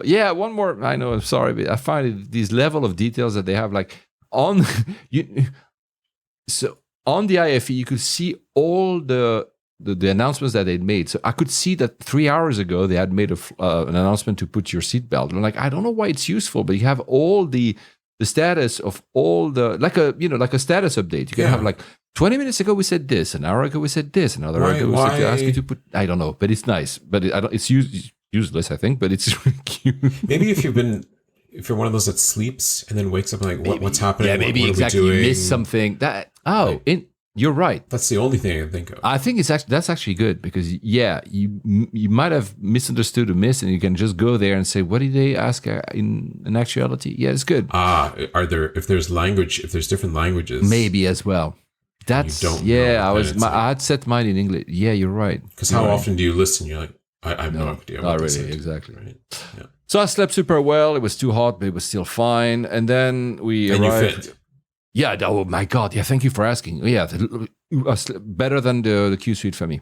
I can move on the side if I want to sleep on the side or feet were jammed up. Never. Frank Lozel, who is a listener to this podcast, is taller than me. You'd fit, so no problem. Paolo, also as tall as me, you'd fit without problems. It's really for that is better than Q suite. I will say, in one line, I think they're almost equivalent. I think it depends on what you prefer in tendency in terms of either design or type of service. Maybe Qatar Airways is a bit more Middle Eastern, so they're more engaging. I don't know, like Japanese are maybe more. I mean, they were engaging with me, but they were, how do I say, more respectful. More traditional, perhaps. But I think it's I think it's close to saying that it's better than Q Suite, man. The hard product for sure. Yeah. I slept better.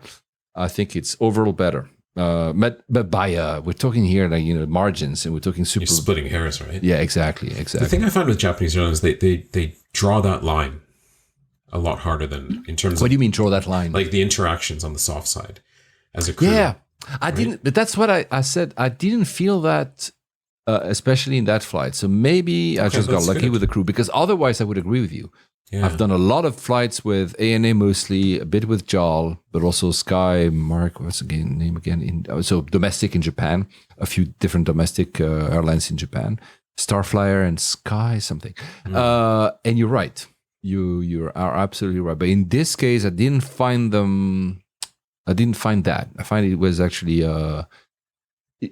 there was never a point when I asked for something and it wasn't given. Not that I was asking for crazy stuff, more like you. I felt the service was top notch. Oh, that's great. That's really good. Yeah, that was really, really good. I arrived, so last bit for that flight because it took for so long. I had never done it. You probably have done, you and a lot of people listening to this podcast who have been to Japan, because I haven't been for 5.5 years. That new approach over the city. Oh, yes. Didn't exist back then.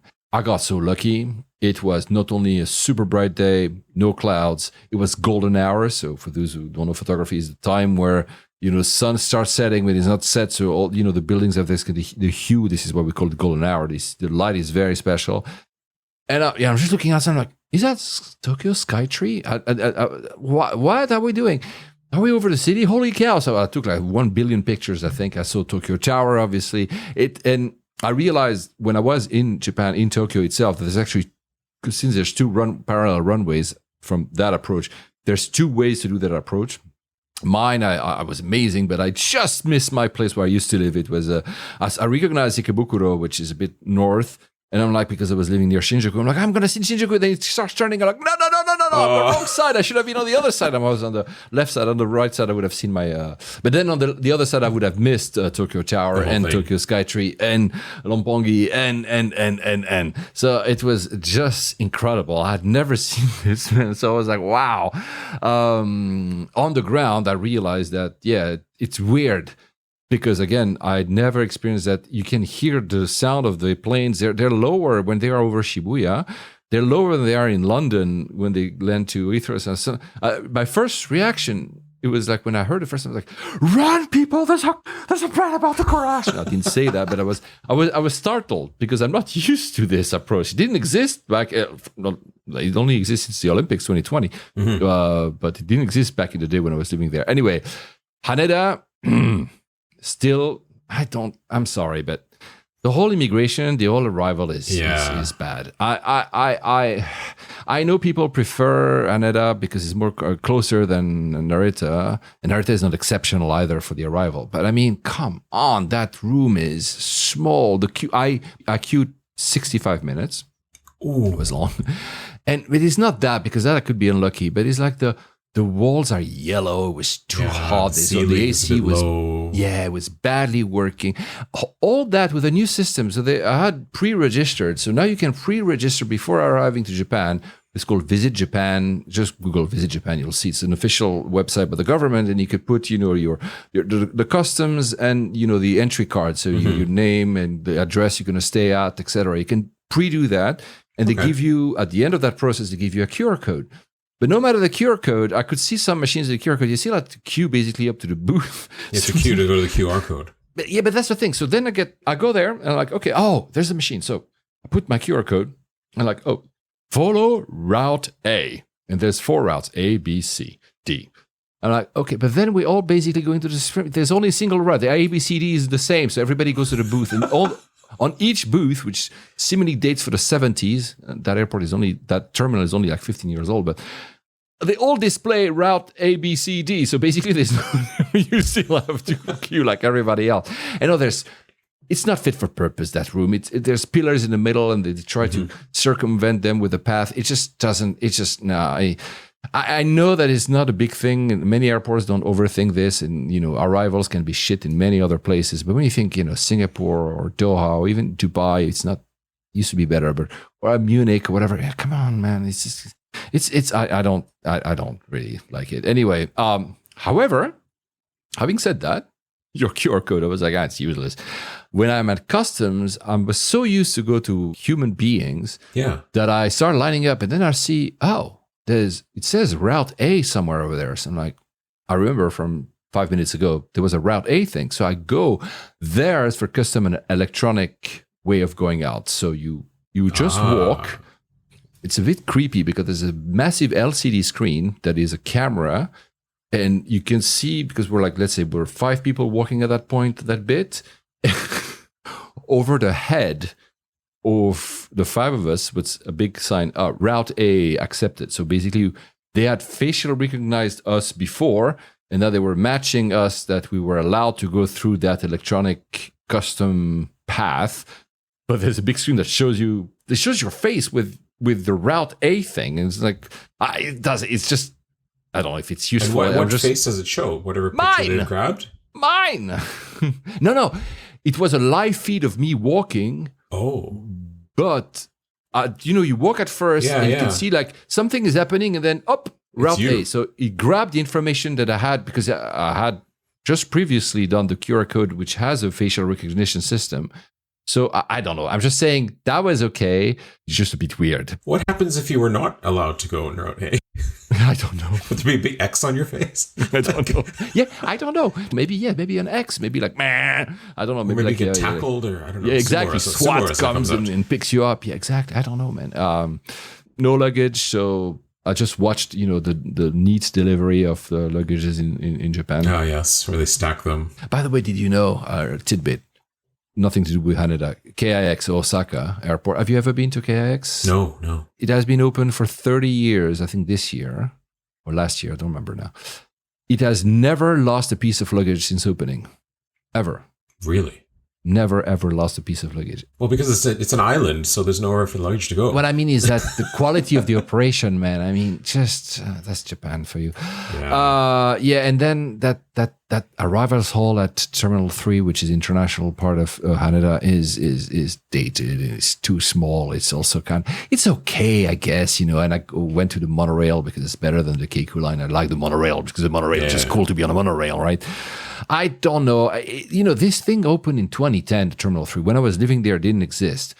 And I'm like, it's not really fit for purpose with maybe because they didn't expect an amount of people, although it's a government policy to have all these people coming because they promote Japan. They want 60 million by the end of the decade. It just doesn't work. And there's no real plan to upgrade it. The only plan I read about, they're opening another train, which will be basically a train for T1 and T2, not even for T3. So they will, again, to accommodate the Japanese. It's not. I don't think it's a great experience. I love the monorail though, so I will say, the monorail was is really nice. And that's it. And then Tokyo was obviously amazing. You've been more recently than me. These planes over Shibuya and Shinjuku, depending on the approach, are pretty impressive. Actually, I even noticed there was a race. There was a 737 from Kobe by Skymark. That's the name. Right. For that one was on the left side, I think, and there was a 21 Neo by Haneda that was coming from Wajima, and they were like both. I'm like, who's gonna land first? I quickly went on Plane Finder, and I think the Boeing won that day. Anyway, so yeah, it was amazing. Thank you, Shin, Frankie, Florian, Joseph, Tama, my friend who owns the restaurant Tama. That was amazing seeing you guys, and sorry for all the others, including Gen, Brett, Ronaldo, all the guys I couldn't see because I didn't have time. Yeah, I'm so happy to have been back, man. That was absolutely lovely. I don't think, because time is gone, I'm not going to do the return flight because it's Qatar and I've done Qatar Airways last time. I'm going to do it in another episode. Let's say one thing. I've gotten Qatar'd. Uh-oh. Oh, yeah. But no. I'm not going to say because I want you to talk now, so I'm not going to say it. I'm going to keep it for another time. But it was a lovely flight, though. Lovely flights. I'll tell the story on another episode. Come on. Your turn. Right. I know what you're going to talk about because you had hinted it at me. The destination is interesting because, first of all, I don't know it. I don't know that specific airport. But it's a country I used to briefly live in, so I'm very, very really? curious about. Yes, so go on. Okay. Tell right. us. Costa Rica. Aha! There we go. That's where we're going. Were you on vacation or for work? This is a vacation. Nice. Now this is a trip that was taken last year, but it's got some great pieces to it. It's quite the puzzle in it. And we're going to have to do some bashing on a particular airport as well. I know. You warned me ahead. You warned me that there was a... Let's hear it. Go ahead. So we had a lovely invite to go into Costa Rica and spend time at a family friend's place, and not in any of the tourist areas. It was a place called Playa Tambor, which is, not at one of the main cities. It's northwest, right? More the southwest. It's kind of like south. a lead into this peninsula. I see. Yeah, okay. Oh, I was close there. I was in what was it? Manuel Antonio, I think. And a lot of people go to like Tamarindo and places like that. So the feeder airport for that, for the international flights is either going to be San Jose or Liberia. So I would say, or Liberia, as some people would say. Yes, exactly. But that's why I thought it was northwest, because you told me that airport, and I thought this airport is... That airport is northwest, yeah. So from there, we had to then do a 3.5-hour drive. From that point. So that's ahead of us. So that's why. Okay. I see. Okay. Go on. So from Canada to Costa Rica, there's not a lot of direct flights, if any. I'm sure. There are a few that go, but from here in Vancouver, you pretty much have to bounce off of somewhere. You have to go either through a US gateway, or more commonly is you go through Toronto. And then kind of head down from there. So again, timing wise, a lot of the airlines that go down, they don't want to overnight the aircraft down there. So it leaves in the morning out of the North American gateway, goes down to Costa Rica, because it's going to be like a, 4-hour-ish flight. Yeah. Turns around and comes out. That's a full day of work for said aircraft and said crew. Well, to catch that plane, you either have to leave the day ahead or you catch a red eye. So our route was, I found an interesting ticket on Delta. Oh. But because Delta and WestJet, they're married in the back end somewhere. Actually, it's more than married. I think. Now they just purchased, yeah. I was about to say, I think Delta bought 15% of WestJet. Yeah. I mean, it's like last week, I think. Yeah, exactly. I think they were already doing co-chairs and stuff, but I think they did. It was both. It was Delta. There was someone else. Korean Air. Yes. Korean bought 10%, and Delta, I'm taking a memory here, and Delta, I think 15. So the 25 of WestJet. So, and I think Korean was already interlining as well. The interesting bit here, sorry to interrupt because I kept talking, but is that Delta itself owns part of the mother company of Korean Air. So it's like it's a double Delta thing into WestJet, because Delta via Korean Air owns even actually. It really owns more. itself. Yeah. Delta is very clever. They bought a lot of not outright bought, but a lot of shares of company. I think they don't have like LATAM and Virgin, and I mean Air France KLM for sure. And I think I'm missing one. Aeromexico maybe. I'm sure. Like Delta seems to quietly building an empire of without any of us knowing.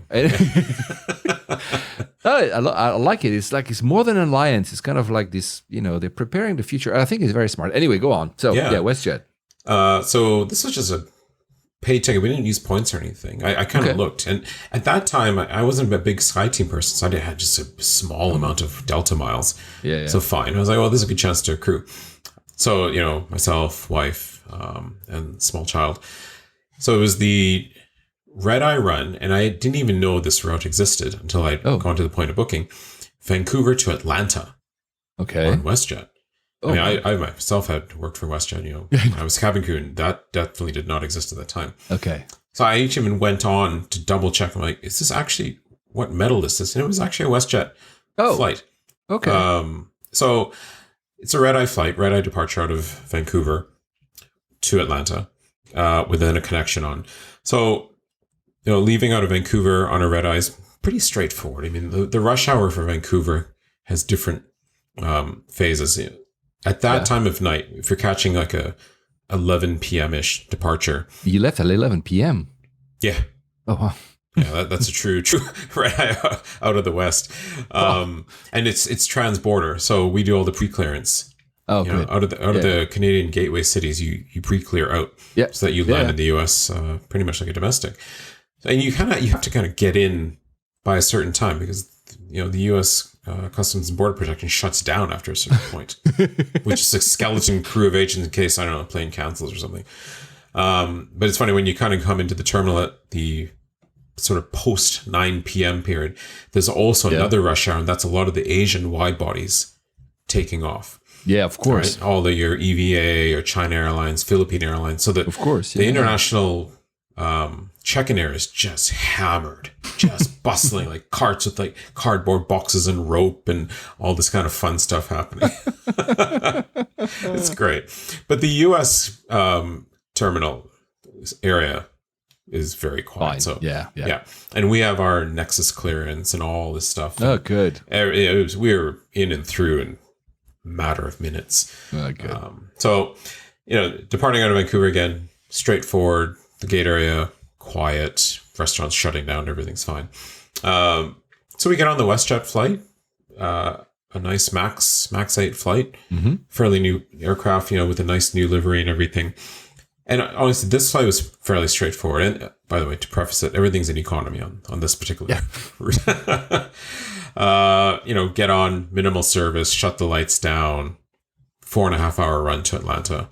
With the time difference, it lands you there at sunrise hour because it's a 3 hour time difference as well. Yeah, so the best policy is to try to sleep, even if it's a short night or not. That's the theory of it all. Yeah. Which you sort of do, but when you're child minding, you're kind of yes and no. And you know, at least with WestJet, there's no IFE screen, so the cabin does go true dark. Oh, nice. Okay. Yeah. Smooth, easy flight. Like nothing, no big deal. We had checked bags. It's all interlined. That was the other thing. Because I had bought the ticket all in Delta, kind of like what you were saying with the BA thing, I ran into this whole thing about, okay, do I check in on WestJet? Or does it shunt me over to Delta to check in? It's always a big question, right? When you have these different... Yeah, I know. So it started to get really... And I think WestJet didn't like us. So it hunted me back to Delta. WestJet didn't like us. So, and I had to... I don't know. It was very convoluted to get it all to work. And it had something to do with the passport and the clearance. And, you know, you're trying to check in for a Delta code share on a WestJet flight, but you're Canadian, but you're going to anyway. Yeah. It was one of those. It was one of those tech headaches that kind of came up at the time. Yeah. And then I'm trying to get all the Sky Miles numbers all laid out properly. So I want to make sure we get crew, all this kind of good stuff. We're a party of 3, you know, narrow body. Yeah, well, that's easy. Yeah, easy peasy. Nothing special. So Atlanta, I was quite excited to go there because I hadn't been there in a long time. It had been over a decade. And funnily enough, longer. It's a big airport, man. Yeah, I think it held the claim of largest airport in the world in terms of surface area. It held it for a long time. But is it or maybe not it was still busiest? No. Is it still not the busiest in the world? When Maybe you count busiest, both domestic and international, I think it's still the busiest. I'm pretty sure. Right? Yeah. It still holds something. And funnily enough, in my university days, when I was going around the world as part of an organization I was with doing conferences, Atlanta was one of them. And I remember riding the train to go to the different terminals to welcome our delegates. That was the time, this is pre 9/11, where as public, you could go to the gate in the US, as long as you'd gone through security. Not only in the US, there's so many countries that I have memories as a kid, a teenager, an early adult, where you could just, it seems very weird to think about that nowadays. Yeah. Like your grandmother's coming off the plane, you go to the gate and welcome her. That doesn't happen anymore. No. So it was fond memories of this, airport and that train that goes underneath to do the connection and whatnot. It was great. Because basically a bunch of Lego blocks laid out. It's a very architecturally boring kind of place. But, I agree. So we landed into, I was trying to look at it on Flighty actually. I couldn't find it. In whatever Lego block we landed into. And you just kind of come out and that's it. You're in the middle of this terminal. Our prerogative was, okay, need to find food, need to find breakfast. And we had a good 3-hour sit, which was perfect. Okay. Time to get food, stretch our legs, take care of our son, do what we need to do.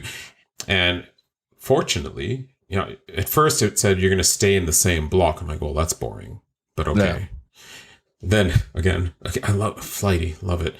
You know, Oh my God. 2 days before it said, terminal switch for our next flight from Atlanta to Liberia.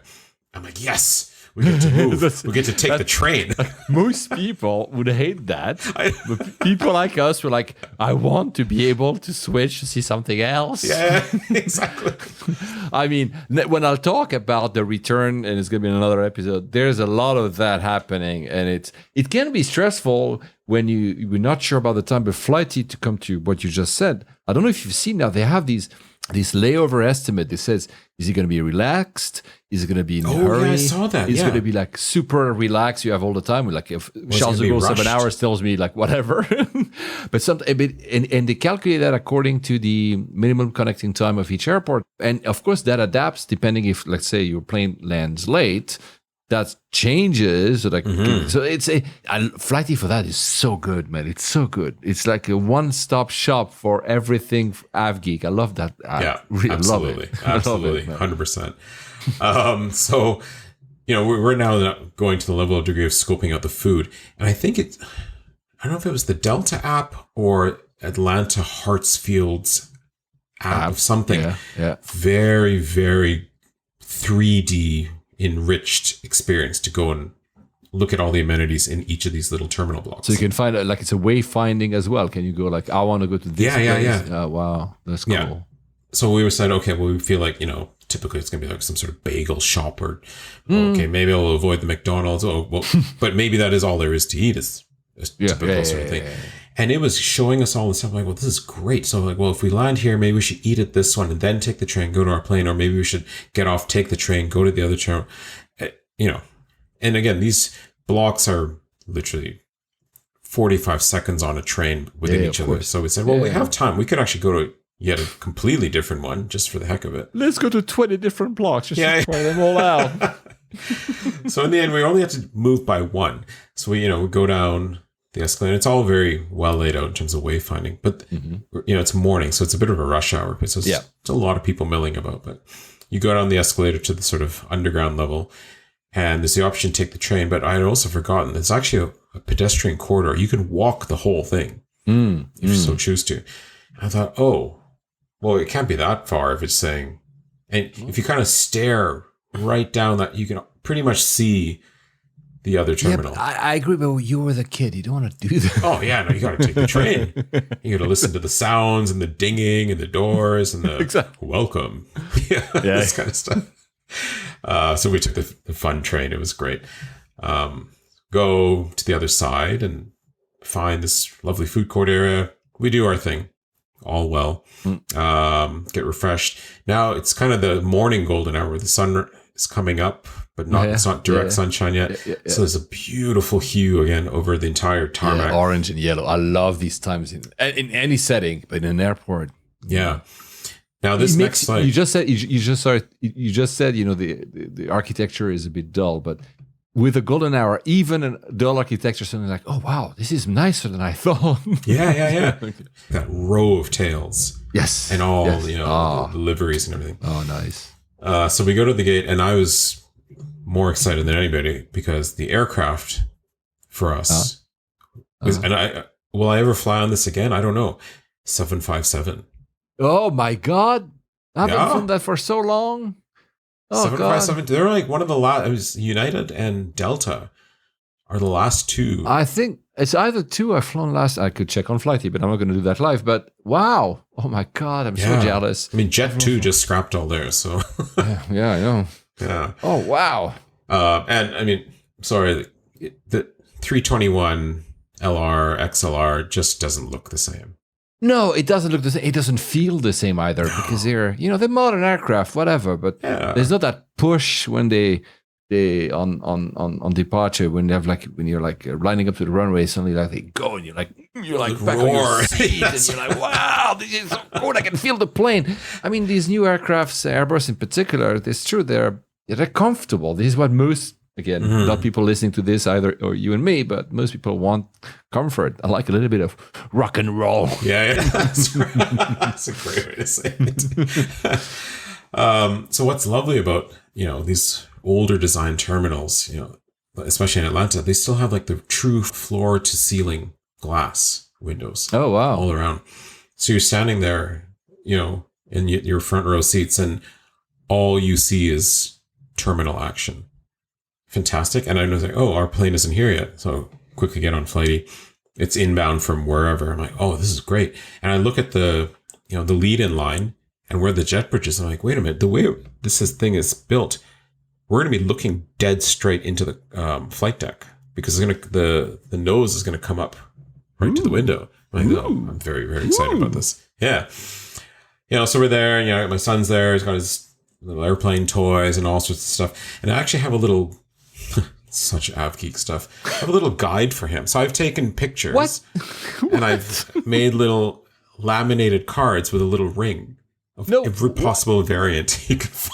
No way. It's great. No way. It's amazing. What? Yeah, I wish I had it here to show you. That's fine. Next time. No, it's probably way. like 20, 25 aircraft or no so. Way. And so I had cool, made man. it just before this trip. So for the 757, I used the Delta version. Of course. Right. To show them. So we're there, hanging out. And then you can see it, hear it, and it comes in on arrival. Taxiing in, turns in, the leading line. I'm like, this is pure nirvana now. Like engines are screaming, even though the glass is thick, you can hear it. Man, that's the thing when I said rock and roll. This is, of course, comfort, noise reduction, and fuel, blah, blah, blah. But these aircrafts, man. So I get my son, I'm like, oh, come watch. Okay, he's watching. So finally, I can see where the chalks are. Okay, I know where it's going to stop. Yeah. It's just coming. Okay, tell me, start waving at the captain. He's waving. And he doesn't stop. Little kid will just keep on going. So this plane aircraft stop. I'm like, well, obviously, they're doing something fairly important, just stopping the bloody plane. Aircraft stops, engines off, chalks go in, and then the pilots wave back. Oh, that's they'd so seen cool. us there the whole time. Like, oh, this is great. So nice. That is so nice. It gets better though. Wow. Go on. So this plane must have come in from a domestic, I don't know, wherever. I can't remember. So we're Atlanta. Maybe it came in from Los Angeles or something. Okay. Through the night. They were red eye. People are offloading. And, okay, moment's over. We go back to continuing to play on the ground there. We're waiting, hanging out. Suddenly, one of the pilots, and I think it was the first officer, they're finishing up, comes off. He says bye to his mates, comes over to us. No way. And, this is Delta, like the stripes, the hat, the bag, the whole look is there. Oh, yeah. Comes over and says, oh, hi, saw you waving. Can I play with you? No. To our son. I'm like, that is so cool, man. And then I was like, I love this. I want to play with you too. Forget my son.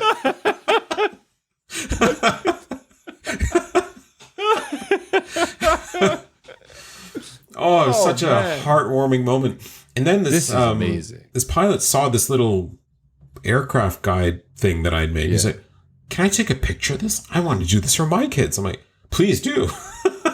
This is amazing. Yeah, he loved it. Cool.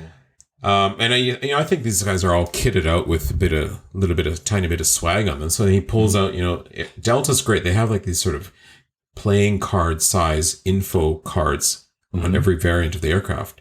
So he gave us a 757 one. I think he gave us a 767-400. Oh, wow. And there's a bit of a following. I think a lot of, the Delta av geeks collect these cards. You can just go. Yeah, I'm sure. I'm sure it's like the KLM. They might even trade them or something. I think so. Yeah. Like the KLM houses when you're in business. Houses, exactly. Yeah, 100%. Yeah. Gives them a set of wings, play wings. Oh, this is so cool. Oh, it was so great. I wish I had like a silent video of this it was like a TV commercial. Yeah, but this is so nice. I mean, the fact that they do it as... Yeah.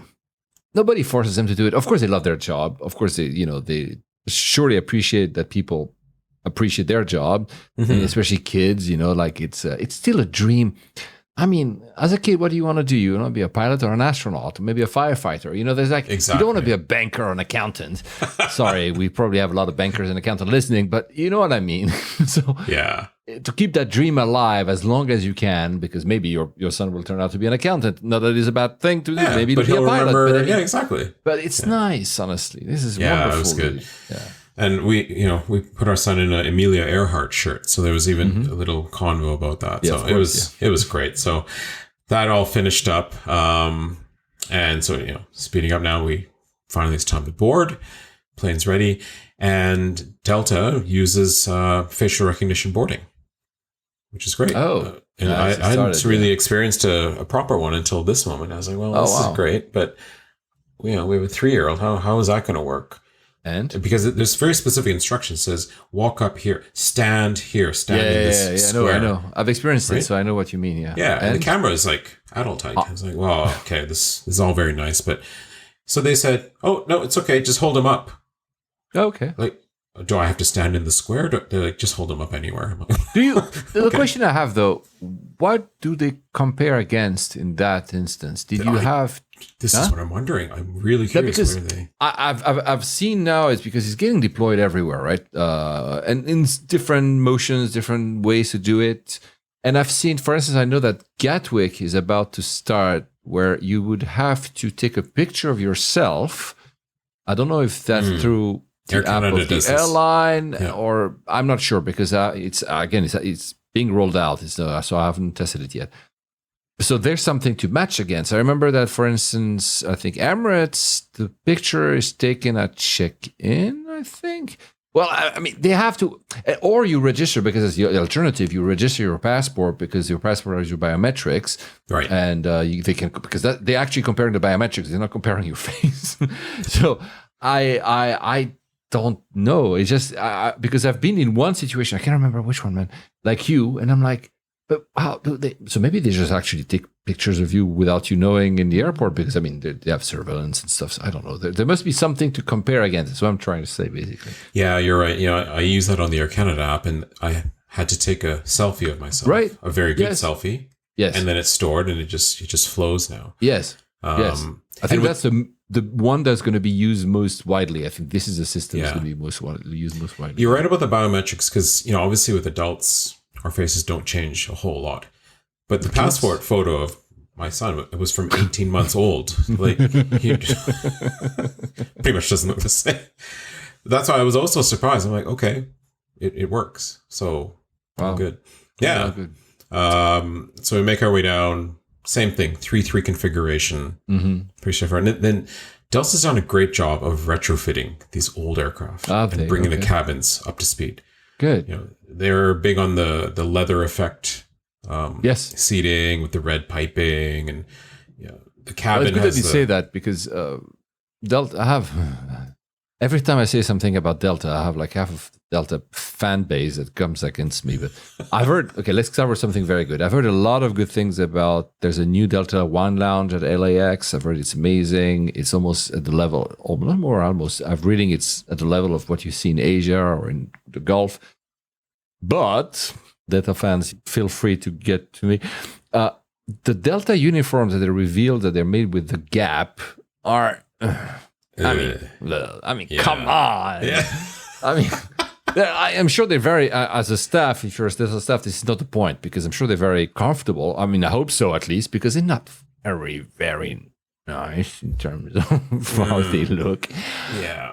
I understand, then I'll let you continue because I speak too much. I understand that some people think, and they have a right to, and it's just a different opinion, that staff should just have stuff that is comfortable for them because it's a working uniform. True. Maybe because I'm European, I like that it has a bit of flair as well.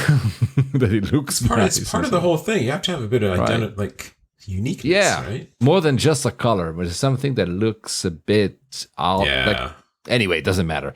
Go on. So but the seats. I've always, even though I've never been a fan of blue seats in general in the world, I always think that the way that Delta did them was fine compared to, for instance, ANA. I never liked their blue seats, or BA. I never liked their blue seats. So Delta, And I think Delta owns that color anyway.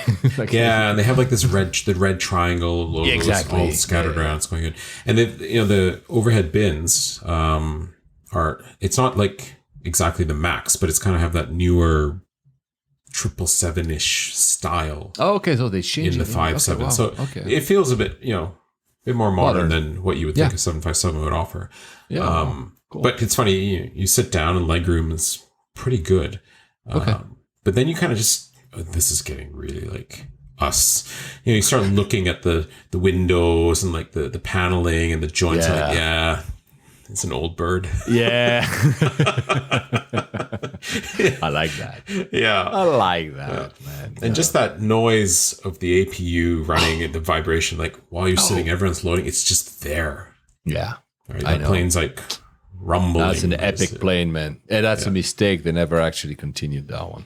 Mm-hmm. You could have iterated on that one, because they're missing something. Boeing, here I'm talking Boeing, not Delta. Yeah. They're missing something that, this is why the 321 is eating their lunch. Because everybody goes for 321 because there's no more 757. 757, if they had continued to iterate it, it could have been a very popular plane still. Was a very popular plane. Anyway. It's funny. The 57 is, in the pilot world, has quite a I don't know, following, but a bit of a club there. When I worked on ground in Edmonton and all that, I have all those charters. A lot of these planes were 757s as well. Yeah. And then when I worked for Sunwing, I flew with a lot of these pilots who used to fly that. And we get talking. I remember this one pilot saying, and so like macho chauvinistic, well, 757's a man's plane. I'm like, okay. It does. However, it does feel a bit like that. You know what I mean? I've never flown. Like, I'm not a pilot, man. Everybody knows that. But it's the image I would actually, like a macho plane, like a man's plane. It's like a bit of a rocket. It's like this eagle that you're trying to wrestle. Yeah, exactly. You need to kind of control it and own it. You cannot just, and it's powerful. So you also have to kind of like a wild horse. You need to know how to fly this thing. And I always say that I've never flown one. I'm just saying this is the image that I always had about that plane, right? A little bit. This is, it's true. Yeah. So departure everything was fine. All pretty straightforward, on time. A wonderful IFE screen system. Oh. Straightforward, great offerings. It's funny, the American Airlines still offer that sort of live TV thing.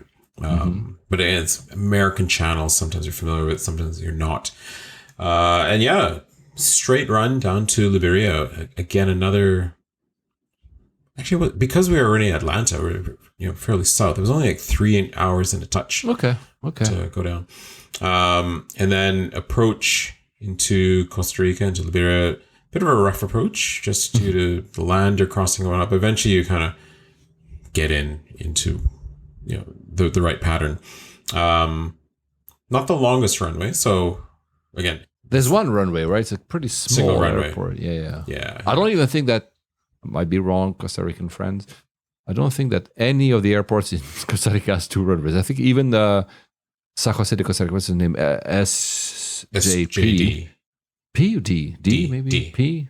I don't remember. Anyway, I don't even think it has 2 runways. I think it also has only 1. I might be. I cannot remember. I was 1996 or 7 when I was there, so a long time ago. So okay. I didn't even talk about the takeoff. I'm jumping ahead here. Like you mentioned it earlier. Like this is that plane that taking off out of Atlanta, you kind of go wandering miles and miles, and finally you're there, and they hold the brakes, and bang! Exactly. It just goes. That's what I say. It's wild horse. I mean, you need to, like he's drag racing, like the thing is going, and you need to keep it in line. If you don't know what you're doing, you're gonna crash this thing. You can hear like the bags in the overhead all moving. That's how it feels, right? It's like exactly. It's like the brakes. Like they must be pushing these brakes like breaking point, because the thing wants to be free, wants to fly. I love that airplane for that. And the whole flight, there was kind of like this deep sort of tone. I don't know what it was. You go on a Dreamliner and everything's done to keep quiet. This one is just But maybe also we got the news to these. I keep saying my favorite plane nowadays is the 350, which I just described. I've flown. I didn't describe the noise it was making because basically it doesn't make any noise. I mean, it still does. You're still on an airplane, but super comfortable. It's like these modern cars, like luxury cars, like I don't know, high-end Mercedes or whatever. Like everything is dampened, which is so nice if you want to sleep and if you want to. But at the same time. It's nice to have these noises that we used to have back 40 years ago when everything was like... Somebody just want to drive a Lada. You just don't compare a 757 with a Lada because you have that club of pilots that love the 757. It's going to hunt you down, man. No, it's more like what's the name?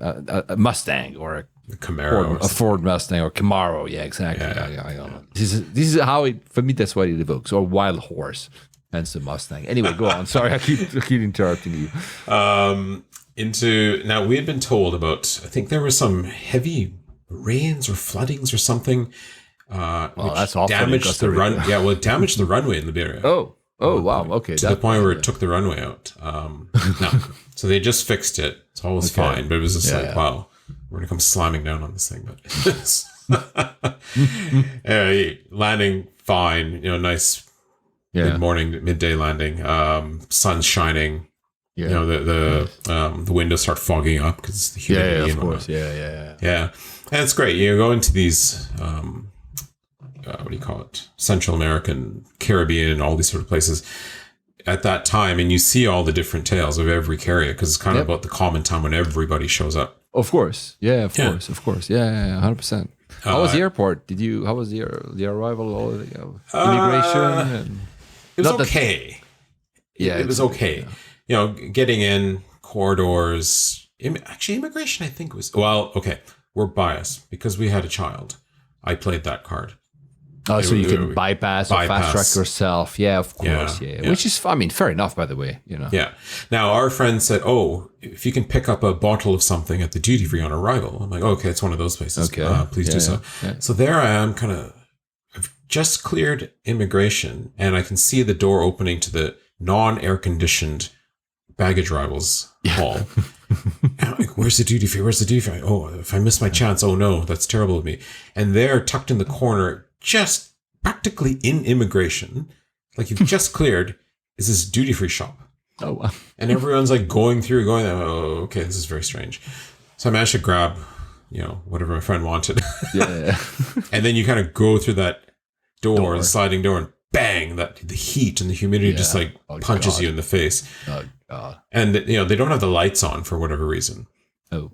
I don't know what the deal is. I think they figure there's enough natural light. Yeah, surely. Yeah. Immediately you're wearing jeans and your legs start sweating. This kind of scenario. It's that hot. You get these old carts. I love it. It's like those old metal carts. Yeah. With not smooth wheels, and you're kind of exactly. One part's a bit worn. It's like dung dung dung. Yeah. Or just one line up. So exactly. Yeah. So pull everything off the carousel pretty easily. And then we had to go through a scanner to leave. Yeah, that's often the case. Put everything through, right? Yeah, it's often the case in LATAM. I always had that, I think. Yeah. Yeah. Yeah. And then we exited, and then then our friend was there to pick us up, and that kind of puts us to that.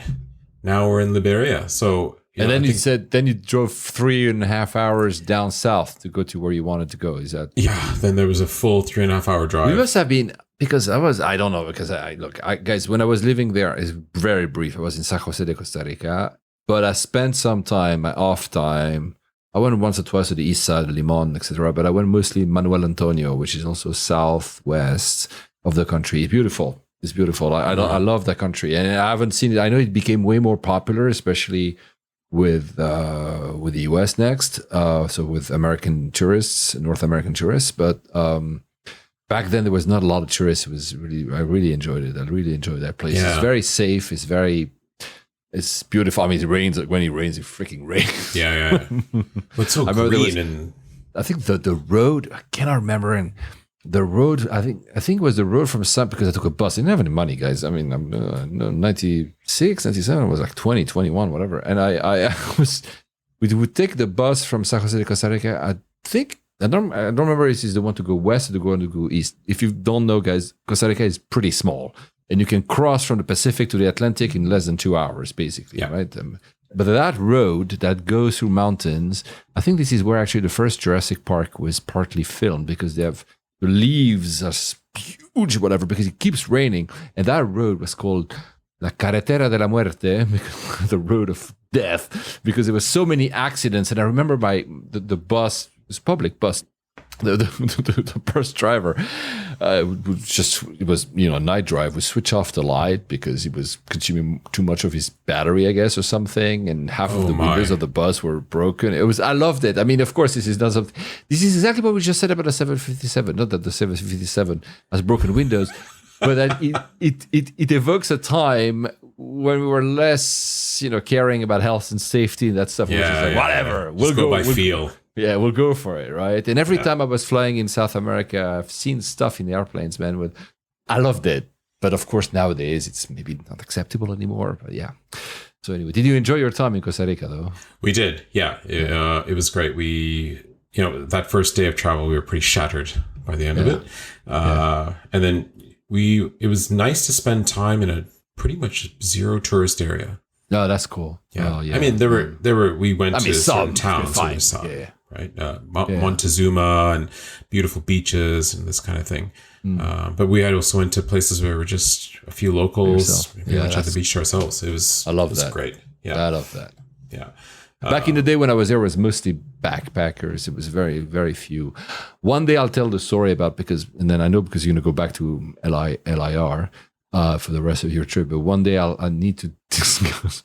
When I left Costa Rica, I flew there and back, because living in Europe with Iberia, or Iberia, as the English would say, Iberia, and so through Madrid, obviously, right? And on the way back, it was my birthday, so I spent my birthday on the flight from San Jose de Costa Rica to Madrid. Was it directly? I'm pretty sure it was. Anyway, it was also the birthday of the pilot. Oh, wow.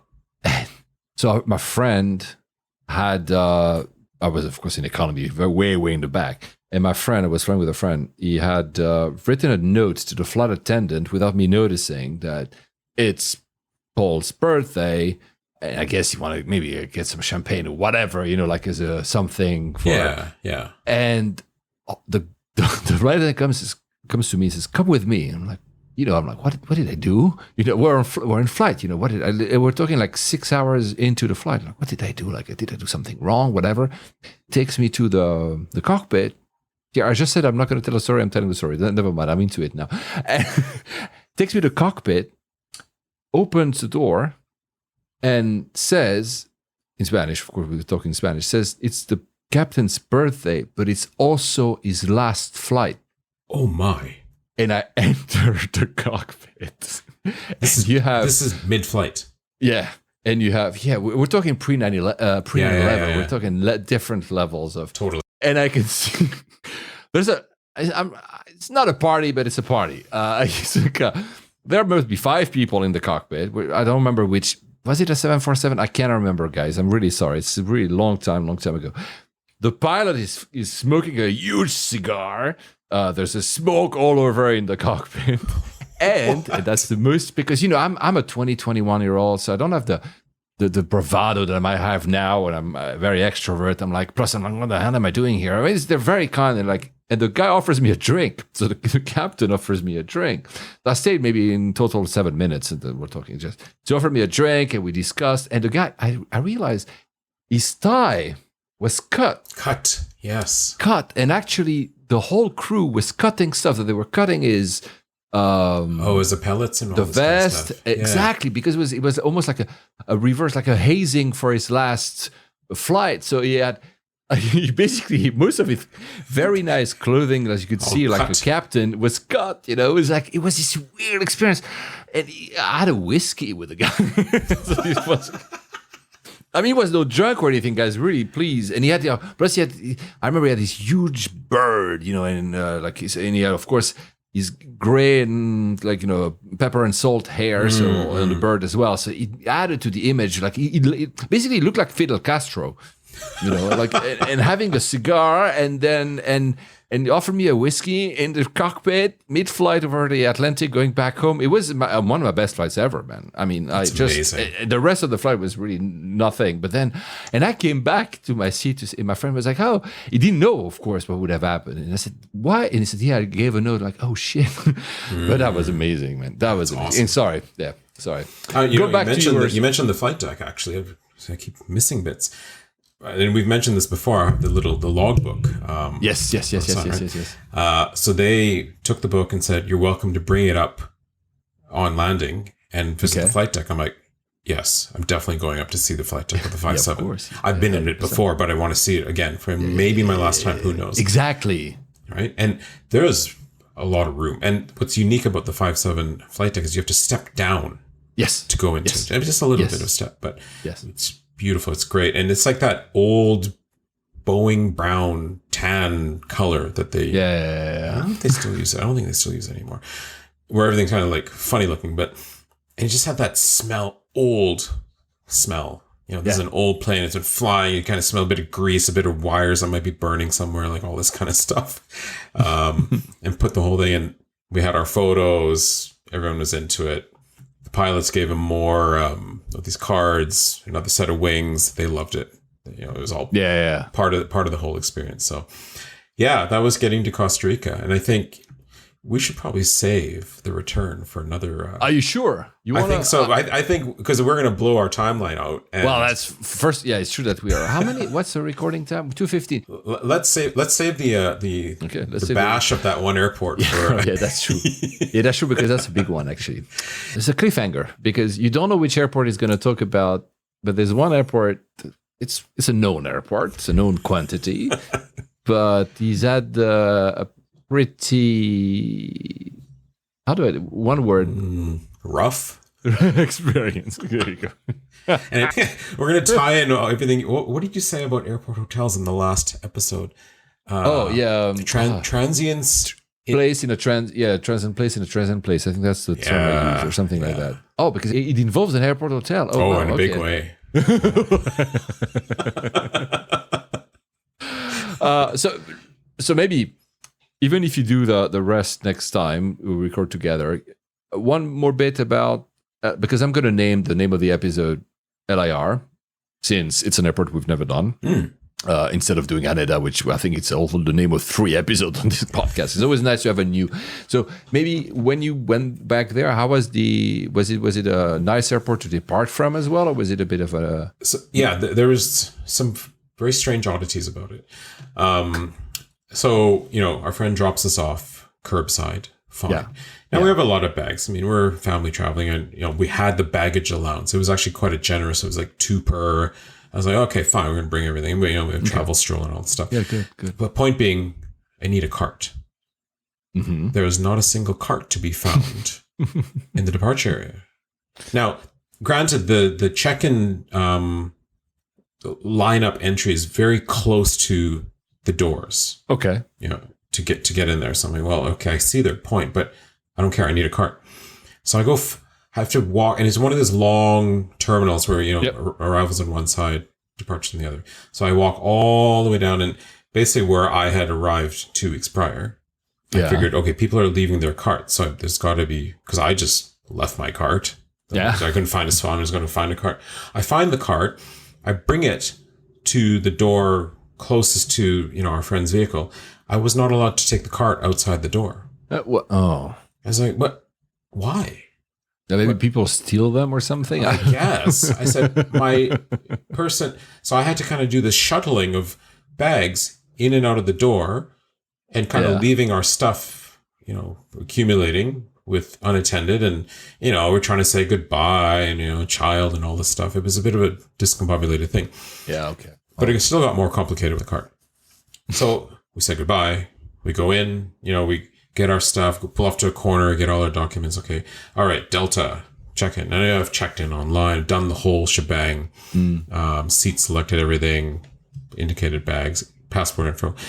So I go to, they sort of force you to a kiosk. I'm like, okay, fine. Okay. But you can't self-tag. And then they say, you can't take the cart into the queue. Oh, to get it to drop off it. It's like, why do you have carts then for? I was like, so you've made, like, I've just used the cart to go 10 meters, and now I'm like, I looked at the agent, do you see how many bags? And you see we're with the child. How do you expect me to move these bags? Yeah. But then he said, and you can't leave the bags unattended. Well, yeah. Oh, God. Back. Yes. And it's like, I said, call a supervisor. I'm like, I'm not having this. Now, I'm already a little bit cranky because we've already done the 3.5 hour drive back to the airport. Yeah, of course. Yeah. So I'm already like a bit on edge. So then the supervisor says, well, it's not our rule. It's the cart company's rule. I'm like, I'll drop the bags off. I'll bring the cart right back here. Like, you can see me. You can almost touch me. There's a huge hoopla.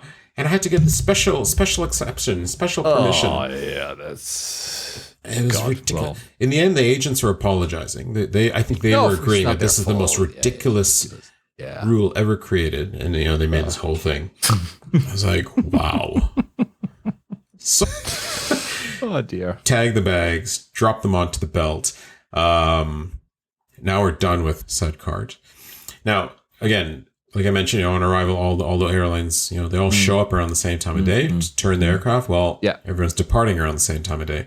Oh. So the security line was madness. Huge. Yeah. So I played the child card. Yeah. I told him, what are you gonna do when your child ages? It becomes a teenager. He better be flying and getting the status to pull, old dad in. This is why you're putting the work in, because an av gig between your little book, between your flight logs, you want him to get, so either becomes a pilot and invites you in the flight deck, or he gets like billions and billions of miles. So and I can be one of those 8 people. The ultimate, the Vinod ultimate, Vinod ultimate. You have your own status. Exactly. Oh my God. Exactly. Invite only. Yes. So we're able to kind of scoot past that, and all very friendly. I was security, then immigration. No, immigration, then security. Okay. Again, it was the immigration line that was kind of bustling, and then the security line was fairly straightforward, older style. You had to pull everything out. So it shoots. Yeah, but usually, I'm sorry, keep interrupting. I mean, that's my thing anyway. No. When you have one or two, no matter if it's security first, immigration late, or the other one, if in the first line, so in your case, immigration is slow and whatever, then the second will never be, because people it filters slowly. Out. Yeah. So when you arrive at security, you don't have a lot of people in front of you. Neither do you have a lot of people behind you. So that's usually the first line is always the most horrendous. Generally, exactly. So it spits you out into like sort of this mid-level hall, and then you have to go up escalators to, again, like the long line of different gates.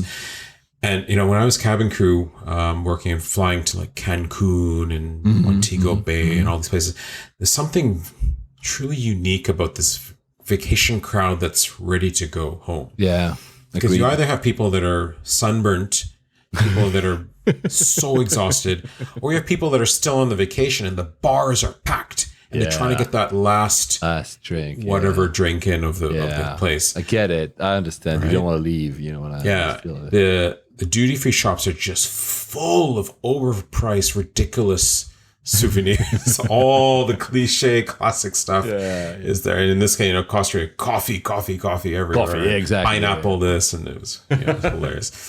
And again, these airports are not necessarily built for volume in that sense, or when they were built for the bigger planes. So the noise level and the hubbub was massive. Not a lot of space to maneuver, and the announcement system was just abysmal. Like, it was just on top of each other.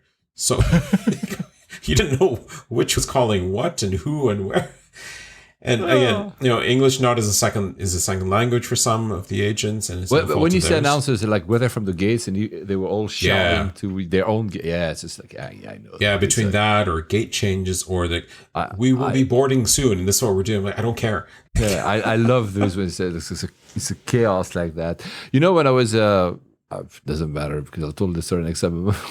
You know how many airports now tell you that no announcement, we're a silent airport, and I'm at Narita. I'll tell the story next time, and they keep telling you it's a silent airport, but then because they're freaking out so much that people will be like 1 minute late, you keep having announcements anyway. So you have like people with signs shouting like, "Call final, call final." You're like, how is that a silent airport if you're shouting anyway? And you have a sign.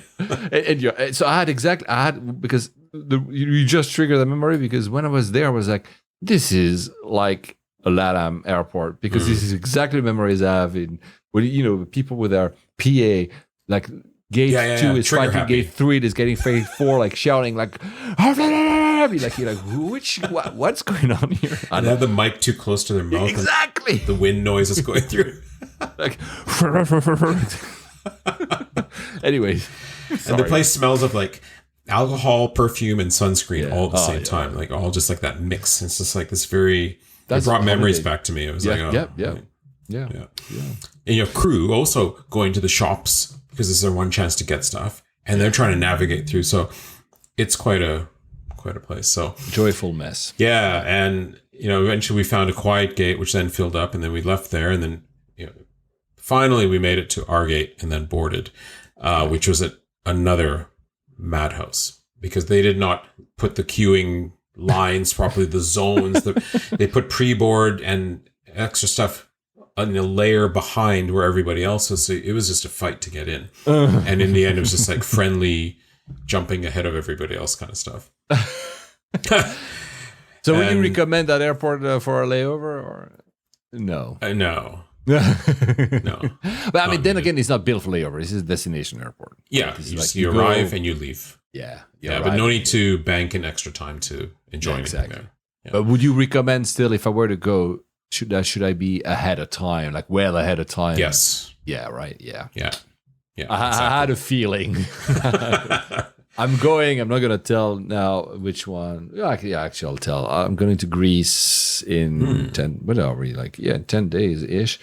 I'll do multiple airports, actually. And actually, 2 airports and boats. So they're not airports with you, like a port. It's not the same thing.